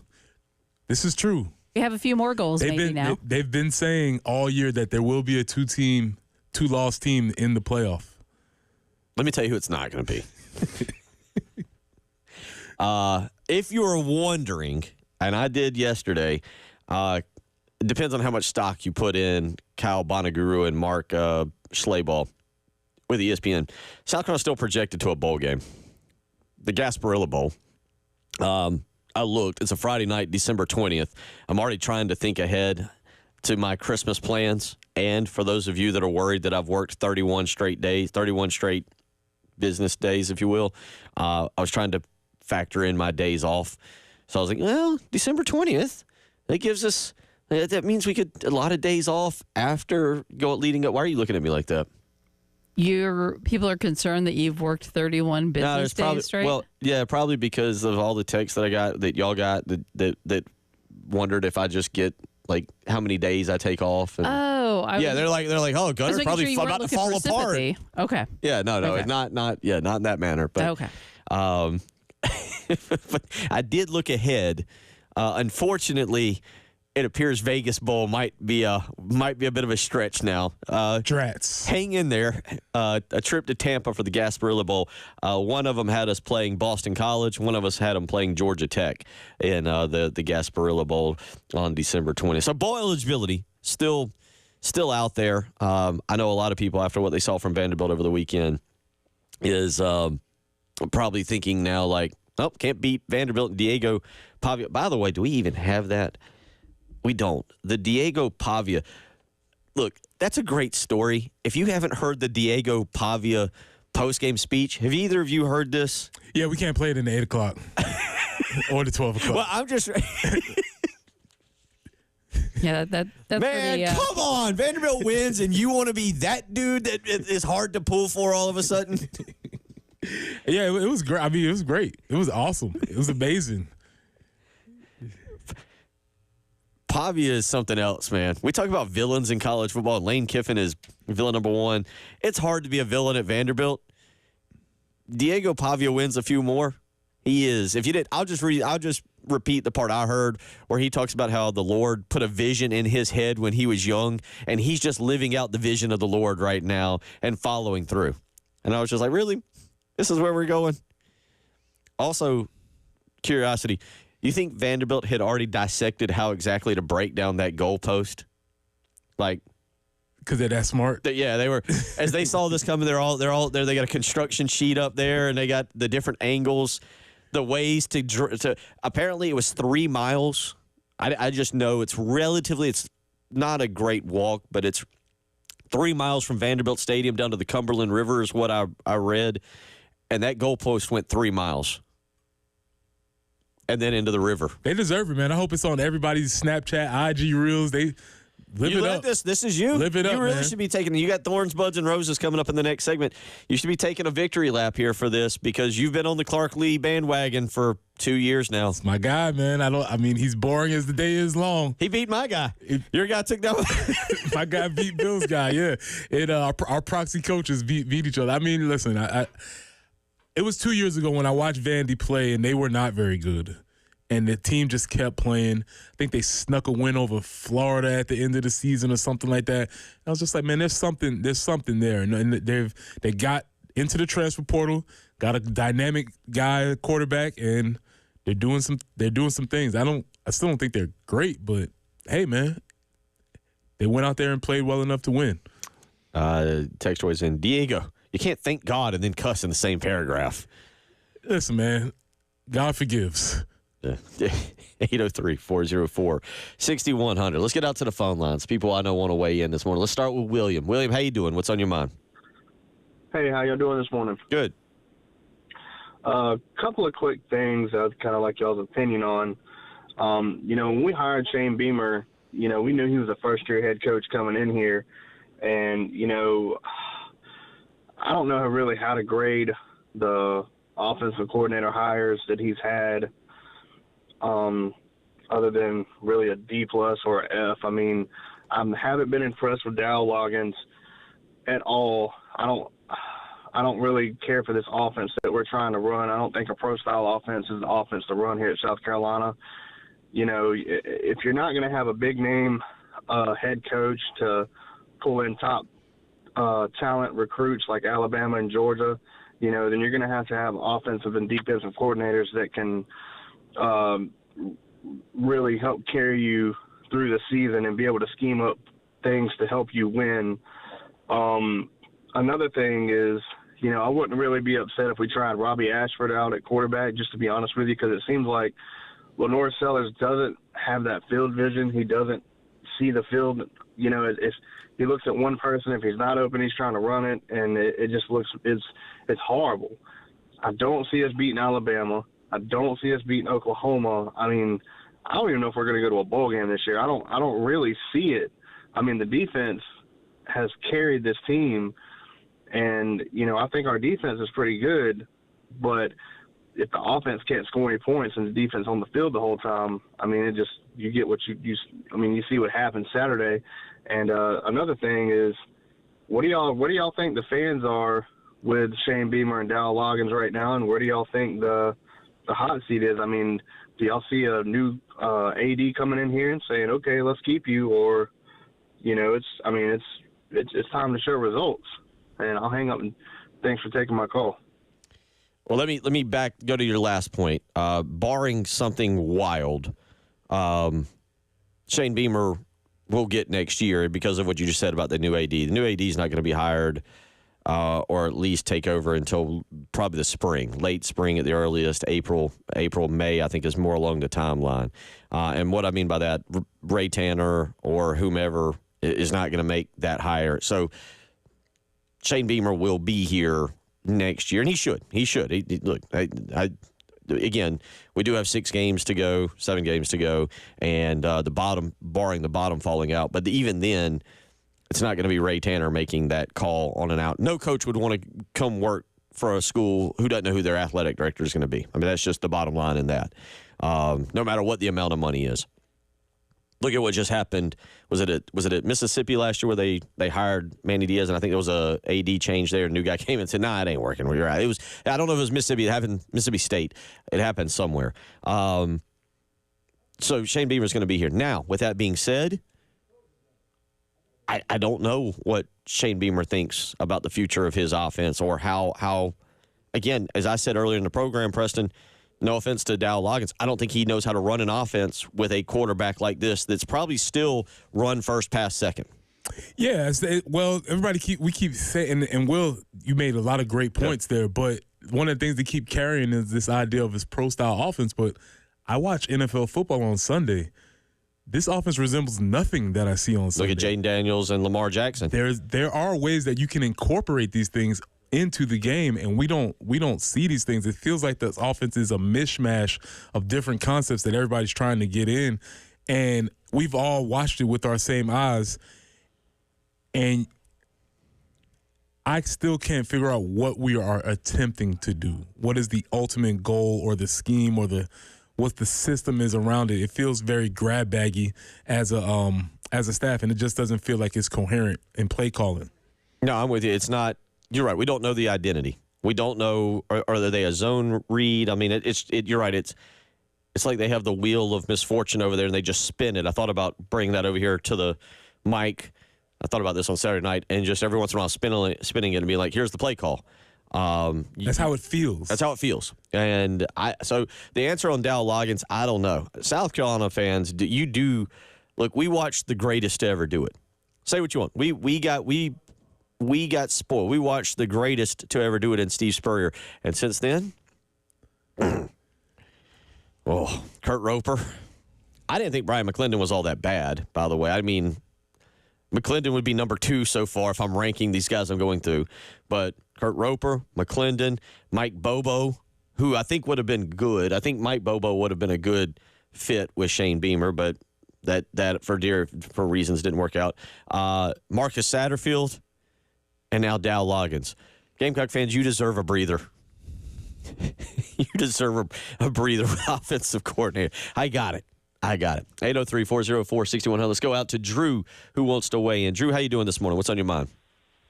Good, guys. I'm going to try and collect myself because I got a lot going through my little small brain, but I am going to Alabama, leaving Thursday after school with my daughter, and boy, I got to find some ways to make this trip fun because it's not going to be on the football field. But Saturday, what made it so painful was after the painful day in Williams-Brice, you get home and you look around the scoreboard and you see Nerd U pulling the stunner and Arkansas and all these upsets. So that just really made the pain of our comedy show even more tough to bear. But I want to go to a stat. Everybody's talking about Beamer and coaches, and I thought he made a great point last segment about this team's not equipped to drive 75, 80 yards. And even, with the win against Kentucky, we still have these two bad stats. Right now, we lead college football in sacks allowed at 22. I think we had 6 sacks against Ole Miss. Tackles for loss allowed 46. I think we had 10 or 11. We also lead the SEC in penalties with 8.2 per game. So I agree, unless we can find some explosive plays until we get that cleaned up, we're not going to have 75, 80-yard sustained drive. So I don't know if we can blame all, Dialogue's play calling with those kind of stats. It's hard to put the ball in the end zone when you're constantly fighting that. But I still think we can find 6 wins. I'm trying to at least believe that and talk myself into it. Maybe we don't. I don't know. If not, good thing is we got Dawn and the Lady G's coming up pretty soon, so all is not lost. Thank you, guys. It was interesting in the post game. One guy said, hey, we only get to do this 7 days a year at home. At least enjoy it. It was a bad game, but we still get to go. We still get to tailgate with family and friends. Try to find that positive at least. I know that's maybe a little Pollyanna-ish, but at the end of the day, right now, it's football. There's a lot of really crappy stuff going on in our country. Let's just enjoy the fact that we get together and watch the guys play and then just try to cheer them on and root them on. I don't like the fact that the stands emptied out like they did. That's a whole other conversation for later. But him saying, yeah, well, we'll look ahead of the lady game. No, to the women's basketball squad, absolutely. We have a lot of good stuff to look forward to, but I'm still hopeful that we have things to look forward to this season. We just had a really bad game. And to that point, Shane and staff, they have thrown a clunker every year. Yes. And that's a good point. Right? They have thrown a clunker every year. But I think at this point, just like we can say that Shane and the teams are penalty prone and undisciplined, we can also give Shane and staff the benefit of saying that they are known to bounce back after these clunkers. This is something that they have done consistently. It's not what you want to be known for, but they have proved they have done this over time. And we proved with the LSU game. There's some potential of putting some kind of a game together. I don't think we're looking at this game saying, "Yep, bottom's falling out. No more wins. Let's just write it off." I don't know. Currently, you're saying that. The 118 text messages we have are completely disagreeing with you. I'm trying. I figured I'm trying to put the positive. We literally have 118 stuff. Text messages. I can't read everybody's. All I'm going to say is we got them on the live stream. You got about 115 that are not in agreement with you. It is as the world turns, or as South Carolina football turns after Old Dominion. Remember, it was like we ain't going to win another 2 wins. We're going to have 3 wins after Kentucky and even LSU. We were like, not everybody, but most 8 wins, and now most people are like Wofford. We'll get Wofford in the bag, and that'll be about it. I'm trying to put it out in the universe. That's all I'm saying. Trying to be positive as we go to a break. We'll let Preston put it out in the universe. Thorns, buds, and roses when we come back. It's the early game.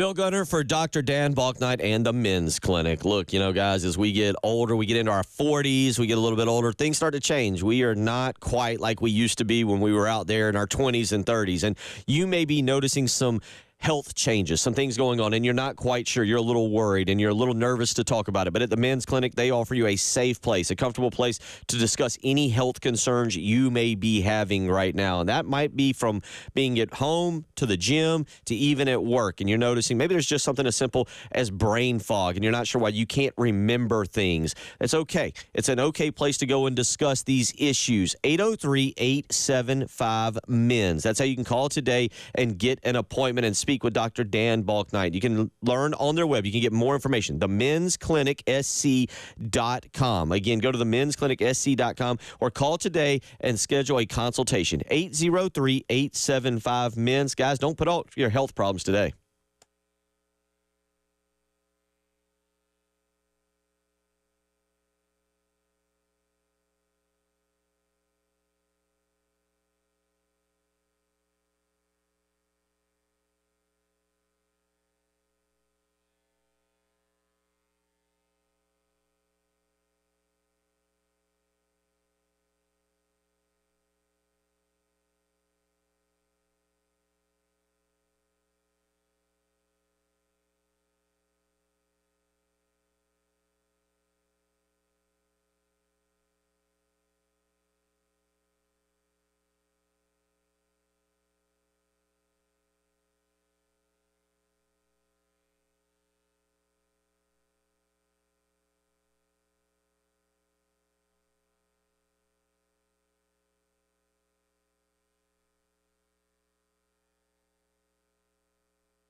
Still a couple slowdowns that we're dealing with this morning. Leesburg Road near Fairmont Road, or Fairmont Drive. Also, Hugie at Blossom, an accident there in downtown Columbia. 12th Street Extension at Old Wire Road, getting things cleaned up there. And we have a detour in place, Railroad Avenue at South Lake Drive. There's some water main work that they're having to do. So again, detour in place, Railroad Avenue at South Lake Drive. The warmest day of the week is today, 88 for the high. Tomorrow, 80, overnight low of 57. 76 for Wednesday, 75 on Thursday. Those overnight lows going to be more jacket weather, 58 and 51 respectively. Could get down to 48 in the overnight Thursday night into Friday. Friday's high, 74. It's 65 right now.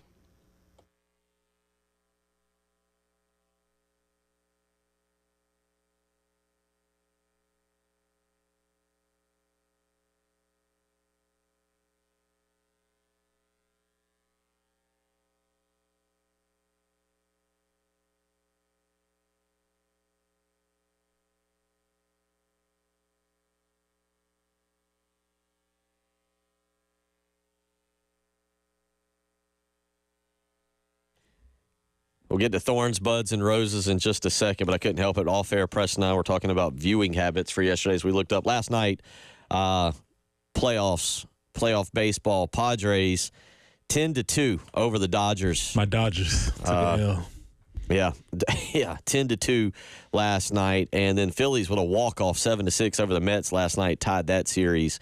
I did watch Talladega yesterday. I wasn't in the mood to watch football, and there was some really good. By the way, we talked about Lamar Jackson, and Lamar. By the way, I will watch this next week. You talk about a good NFL matchup next week, maybe for years to come. Hopefully, but next week, you get Jaden Daniels and Lamar Jackson. And Jaden Daniels is fun to watch, man. Right now, I hope they don't do to him whatever they did to, I know it's different coaching staffs, with different inter-organizational people, but next you get a good one there next week with Washington at Baltimore. And I hope they don't do to Jaden Daniels what happened to Robert Griffin. Yeah, Jaden Daniels has got to be the best player that I've yet to really pay attention to. Even like last year, I was like, oh, yeah, that's cool. He's putting high. Okay, he's pretty drafted high. Okay. Now and he just keeps doing it. So I think it's our buddy Brian Edwards with Vegas Insider who said he got him early on I think 8-1 or 10-1 for Rookie of the Year honors, and Daniels right now completing 77% of his passes, just over 1,100 yards, 4 touchdowns, 2 interceptions, and he's also run so far this year for 300 yards and 4 touchdowns as well. That'll be a fun one next week. But if you're not in the mood, if you're like me, and I've gone down some kind of weird, I want to see Halloween movie, kind of whether it's Halloween, Michael Myers, or I even watched some of Freddy Krueger the other day. I've never. That's not my kind of like that, and Jason. But if you're really interested and you're bored this morning, 9:30, Killer Clowns from Outer Space on AMC. The breakdown tells me teens flee from large clowns who shoot people with popcorn and spit cotton candy webs. We all need to laugh sometimes. We just gotta. After that kind of week, if you're in Alabama, by the way, haven't heard from our Roll Tide buddy Todd. Man, talk about peaks and valleys. Woo. How high could you be, and then how low could you go? He is at least out of the 121 text messages we have so far this morning. I haven't heard from him. A couple texts, and then we'll do Thorns, Buds, and Roses. Texter weighs in and says, Preston is right. This was our clunker. Ole Miss had their clunker last week against Kentucky, and they came in knowing they needed to win to keep the playoff hopes alive. Other texter weighs in and says, play calling and offensive line blocking coaching needs to improve dramatically in these last 7 games. If not, change is needed in those areas. We have no offensive competence or consistency against mediocre or good teams. Jim weighs in. Every single element of the team had a poor showing. We've discussed that, even down to the fashion design, bad uniforms on a day that they wanted a complete garn out.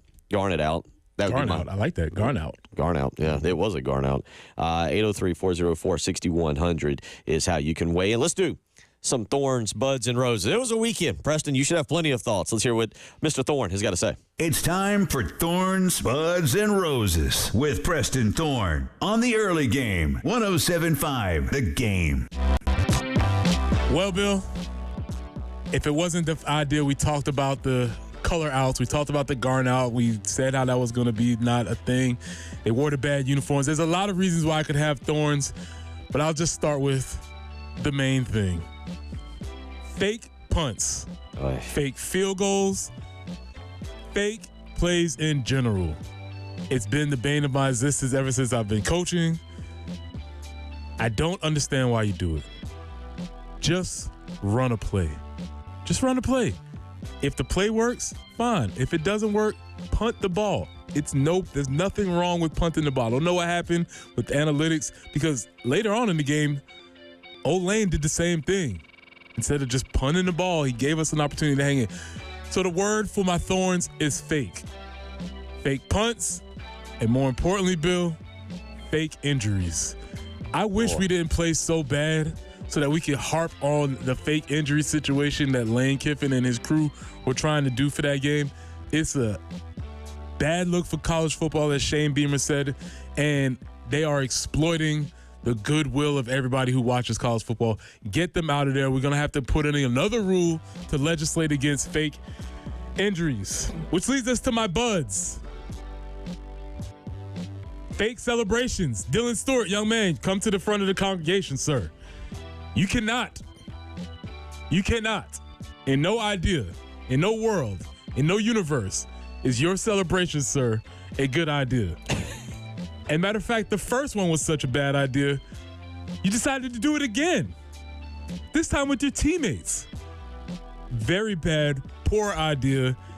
The penalty situation is out of control. We've talked about it throughout this show. Shane Beamer's team are undisciplined because they get penalized way too much. We've seen the trend. Year after year, they consistently finish below 100 in the NCAA in having penalties. And we're not talking about penalties during game of action. We're talking about stupid penalties, jumping off sides, unsportsmanlike conduct. All of these things which need to be handled during the week of practice. So we're going to nip these penalties in the bud. You have to. It's not going to work. We will come back to the conversation about Dylan Stewart and the celebration a little bit later on in the week. We just don't have enough time. Yeah. But it was absolutely ridiculous. 5 roses, Bill. 5 roses for all the teams that are still undefeated. And if you would have guessed that some of these teams would be showing up on this list, Bill, I'd have to say you were a liar. Did you have the Army Black Knights as undefeated? No. The Navy Midshipmen. Right? Not even close. Pittsburgh Panthers. The Indiana Hoosiers. Woo! Way to go, Indiana. Not a big Indiana fan, but, you know. Hey, Kurt Signetti, got my eye on you. I got an eye on you, sir. That's a good point. Unfortunately, then we have the Penn State Nittany Lions. They're also undefeated. Liberty Flames, Jamie Chadwell. Oh, okay. See you up there.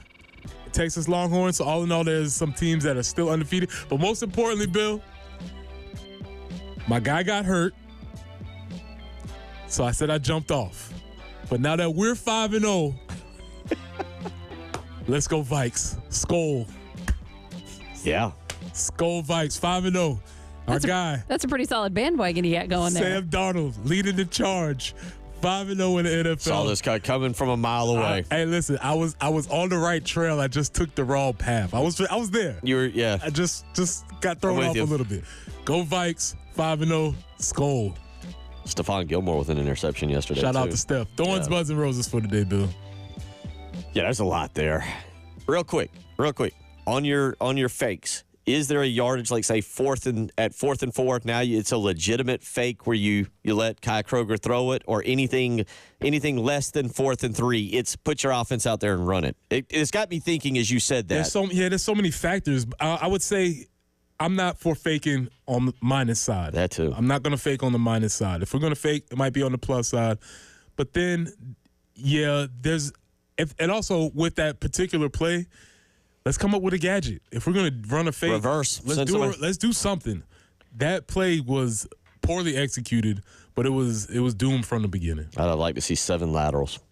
It'd have been just as good. Fine, let's do Yes, that I'm with you. as opposed to whatever we saw. The well-known quadruple option. Just have them in a line out there where they keep pitching it toward the sideline for the last guy to turn it up. I saw the high school team that ran the fake where they faked the pass interference. They just threw the ball high and acted like it was a punt. Let's do that as opposed to what we did. We'll get into more of this as we roll along. It's the early game.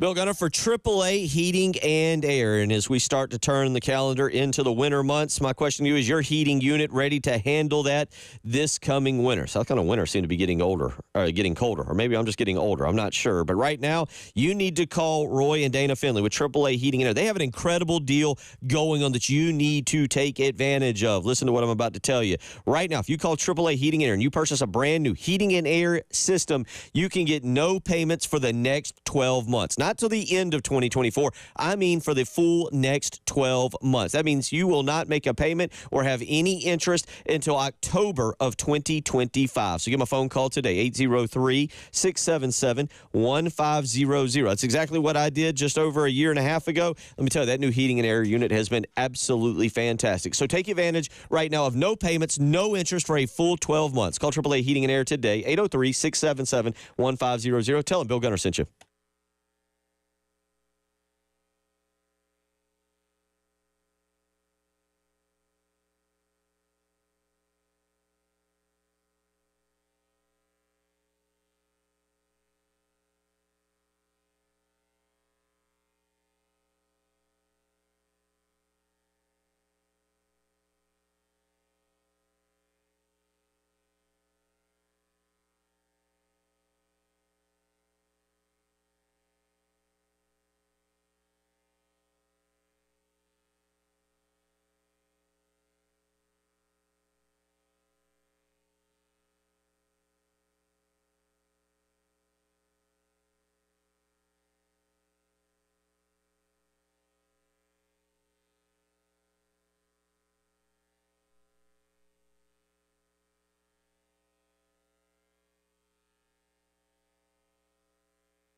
Railroad Avenue and South Lake Drive in Lexington, still an issue there. A detour is in place due to some water main work. Also an accident, 12th Street extension to Old Wire Road in the cleanup stages. Downtown Columbia still have a slowdown, Hugie at Blossom. I-20 eastbound at 277, an accident there. Leesburg Road at Fairmont Drive. And one other to let you know about, and that's I-20 westbound at Two Notch Road. We're looking for a high today of 88, then 80 tomorrow, 76 on Wednesday. But it keeps getting cooler in the overnight hours, so might gonna need some jackets in the mornings. We're looking for, by Thursday, the overnight lows, 51, 48, things like that. Right now, 64.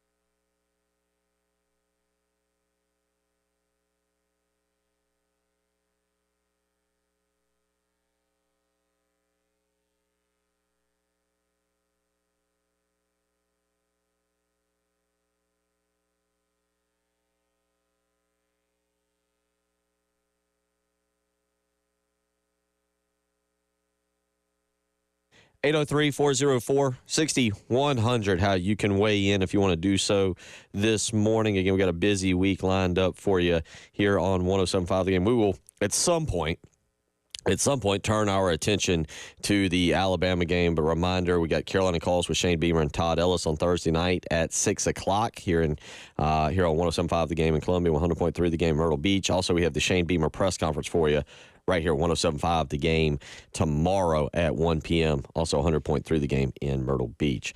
Let's go out to the phone line. Ty wants to weigh in on the game this morning. Ty, how you doing? What's on your mind this morning? How y'all guys doing? Doing good. 3 quick things. First, start with giving Asia her props. Had a great year this year. Great representation of South Carolina at its finest. Can't win them all, but she played hard. 2, Gamecock. I believe that y'all going to be fine. You're going to make a bowl. And plus, y'all get ready to get Puffy and Shane mad at retail dad face this whole weekend. So y'all bounce back. And I think y'all going to a decent bowl this year. And 3, more importantly, how about them Hurricanes? Because we got the Magic Man. It's looking good for us. Y'all got a magic item shoved up somewhere right now, that's for sure. There is a magic. I don't know about the man, but there's a magic item hiding somewhere. Good Lord. When the juju's in your favor, you ride it. That is true. No doubt about that. Have a great day. You too, Ty. Yeah. You know what? I left out the 5-0 Miami Hurricanes. Shout out to you, Ty.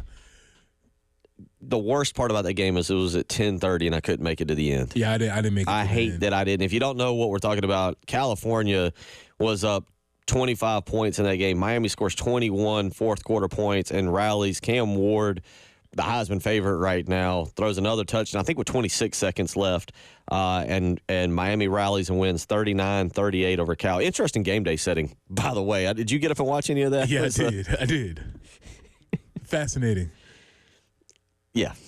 That's the best way to describe it. 803-404-6100. So we focused on a lot of things this morning. Let's let you hear. Preston, you have not heard this, right? I have not. Boy, if you weren't happy ahead of time, wait till you hear this. This is Shane Beamer after the game discussing the fake punt and everything that went into it. Here is Shane after the game on the fake punt. We certainly wanted to be aggressive today. That's how we coach. We talked about one of the keys for us this week was we really did feel like we had an advantage in special teams and that we had to make them play special teams. And that was a play. It wasn't so much feeling like we needed to stay on the field. It was one that we felt it was a fake punt that we've literally been working since August that we thought had a good chance to be successful. We wanted to snap the ball and get up there quick break the huddle, get up there quick and snap it really fast before they could get lined up. I thought, we didn't do a good enough job of conveying that because we stood up there at the line too long, kind of allowed them to dig their heels in a little bit. And they played it a little bit differently than we thought they would, particularly on the edge, and made a nice play. But, that's one certainly I'd love to have back. We had momentum after the first drive that our defense had, and Ole Miss, was in a tough environment, and I gave them one there, so that's on me.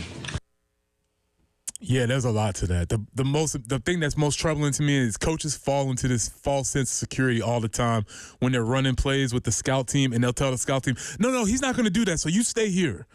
No. He's not going to come off the edge when he's wide open and unblocked and make a play. He's probably going to do it like this, and they coach it like this all the time. And sometimes when you see a terrible play call, it's because coaches assume that the player is not going to do something. But why wouldn't he do something? Second of all, okay, they were supposed to get to the line and snap it. They didn't do it. So once they were standing there and the coaches saw that Mississippi was lined up in punt safe, which means that they had their defense on the field, Shane, call a timeout.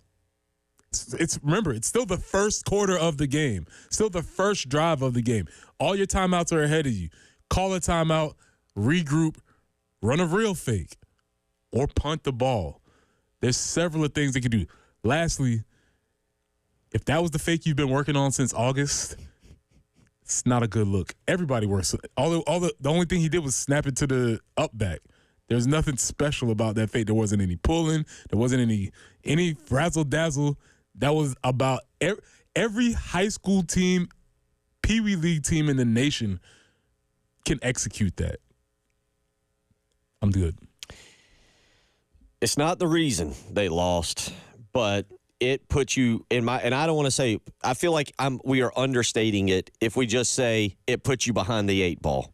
Jen, I'm not picking on Jen, but Jen is up in the press box where it's glassed in, and so I don't know how Jen can speak this. I can tell you, sitting where I was sitting out in the open, the electricity fans did their part on Saturday. And Jen, I don't know what it's like. Press box is kind of a sterile area. You got a lot of people who are, number one, you're not supposed to root when you're up there, but it's more of a sterile, quiet, people are working environment. I don't know how you assessed what you saw, not on the play, but from the atmosphere in the stadium when that play was over. You know, you can still see it, and you can still, the windows are open, so obviously you're hearing all the crowd noise and things like that, and the Uggs and a few things below you can hear as well. So no, you just felt that energy, that it was totally, some of the air just came out of that stadium. It was terrible. And I will say for Elijah, when we do have a good play, and he usually is sitting next to me, bless his heart, I need to get him some arm pads because I might smack him a time or two,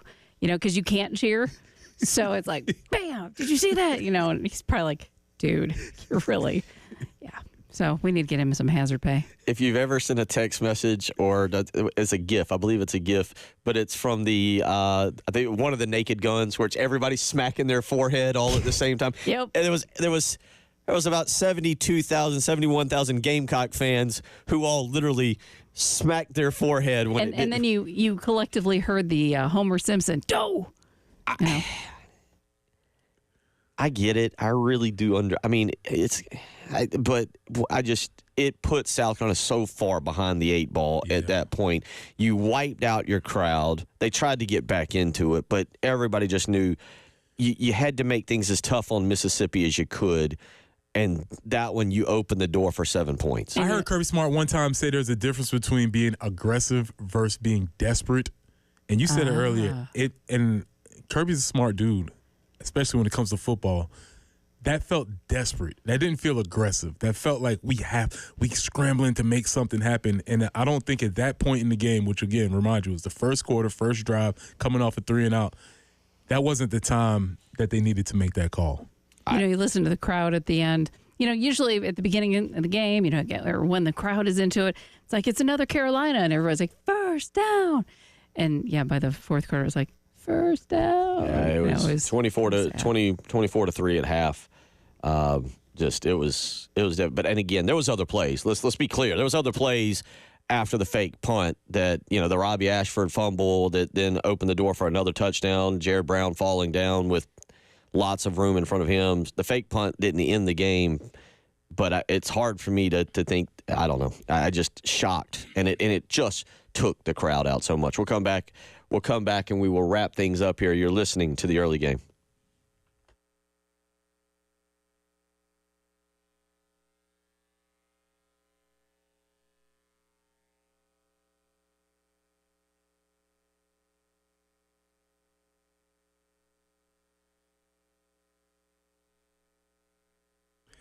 Hey guys, it's Preston for your broker, my broker, Benji Getzi at Buford Lending. Buford Lending is a true mortgage broker offering the widest variety of government mortgage programs and the best mortgage experience through its state-of-the-art technology and record low interest rates. And their goal is to make your next mortgage experience and closing easier, cheaper, faster, and friendlier. Since 1997, Benji and his team have served thousands of investors with their dreams of real estate investing. And Buford Lending specializes in DSCR loans and fix and flip financing. Benji and his team are VA, FHA, and USDA government loan experts. And they offer competitive jumbo financing as well. And you can also get conventional and construction lending. So shop your rate with Buford Lending today. Call 843-524-2404. That's 843-524-2404.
Bill Gunner for Mid-State Roofing, where for nearly 30 years, Larry Leitner and the family, they have been the proven leader in the roofing and waterproofing industry. And it's that proven history that is your assurance that their professionals will provide the proper advice, service, and results to the needs of your facility. So whether you're here in Columbia, Florence, Myrtle Beach, Charleston, Greenville, Augusta, wherever you are at in this great state, you know that you can count on Mid-State Roofing to take care of your needs. Whether it's a high-rise or a hospital, manufacturing, or industrial, Mid-State Roofing designs and installs bonded systems with a protective guarantee that keeps your operation dry and running long into the future. So if you've got a business coming off of this hurricane, if you have noticed that you have some roof damage, that you've got a little bit of leaking going on, it's time to call Mid-State Roofing today. 24 hours a day, 7 days a week. They will help you with a maintenance contract. That's 803-356-1919. Again, that's 803-356-1919. You know the saying, if you've got a leak, let Mid-State Roofing take a peek. We'll give them a phone call today and tell them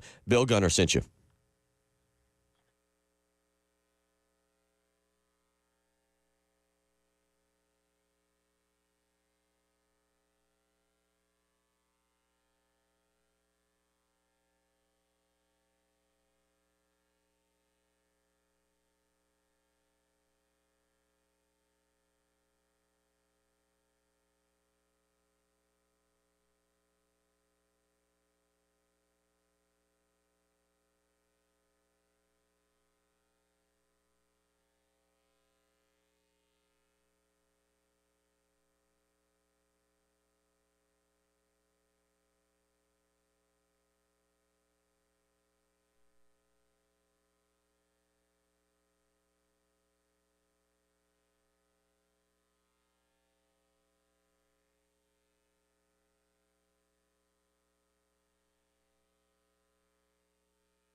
Wrapping it up on a Monday morning where, Preston, normally we have kind of like a 48-hour rule. We discuss Monday and Tuesday, and then Wednesday we move to the next game.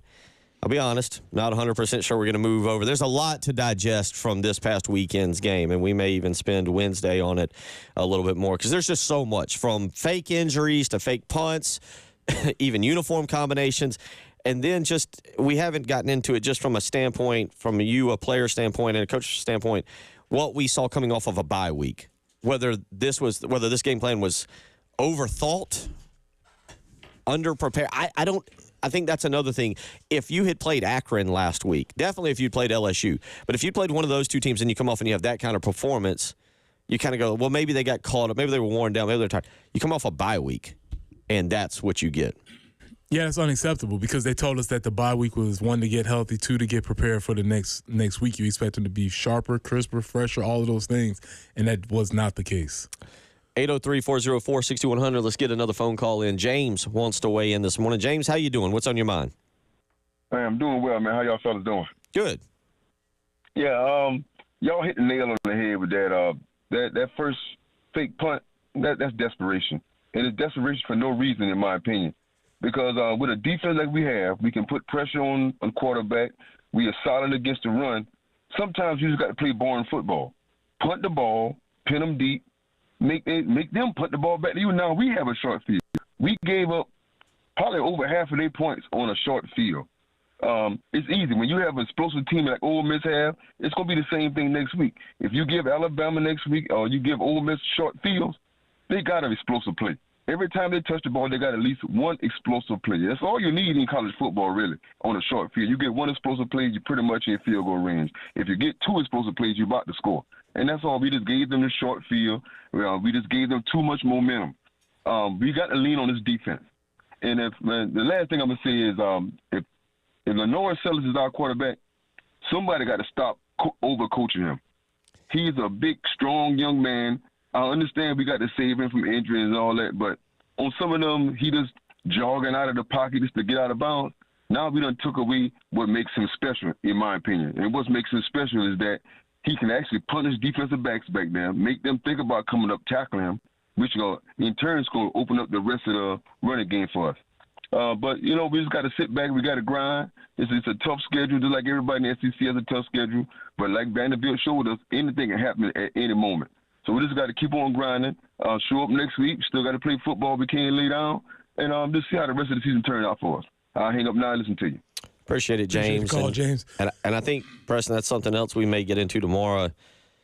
Is Lenore Sellers being overcoached? Is he being asked to think too much right now about what he's having to do as opposed to just going out and playing? That's definitely a strong possibility. And again, his coach, the quarterback coach, is Dow Loggins. And so we're not coaching an NFL guy. So it's the same thing.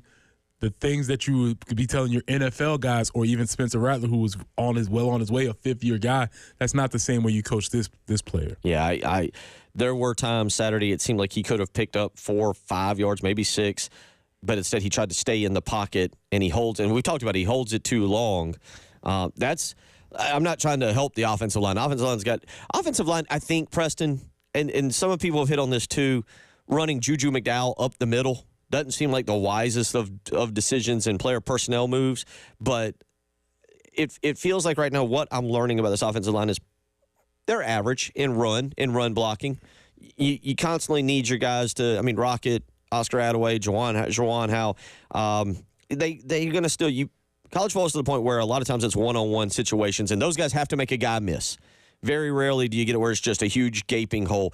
But it feels like I would give this run blocking like a C, pass blocking an F.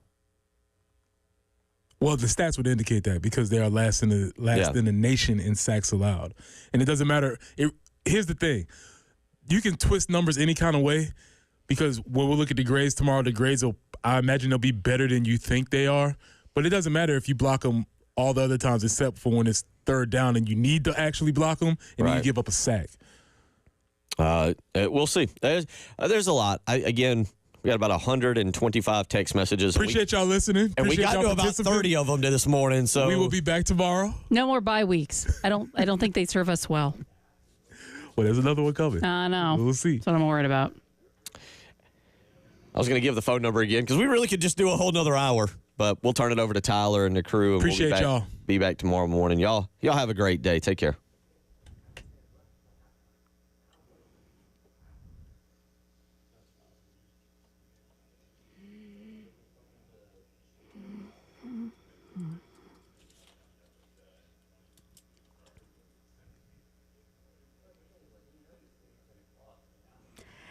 They say perfection is a journey, but when we redid an upstairs bath a couple months ago, our journey took us to Carolina Stone Craftsman just outside Columbia and Chapin.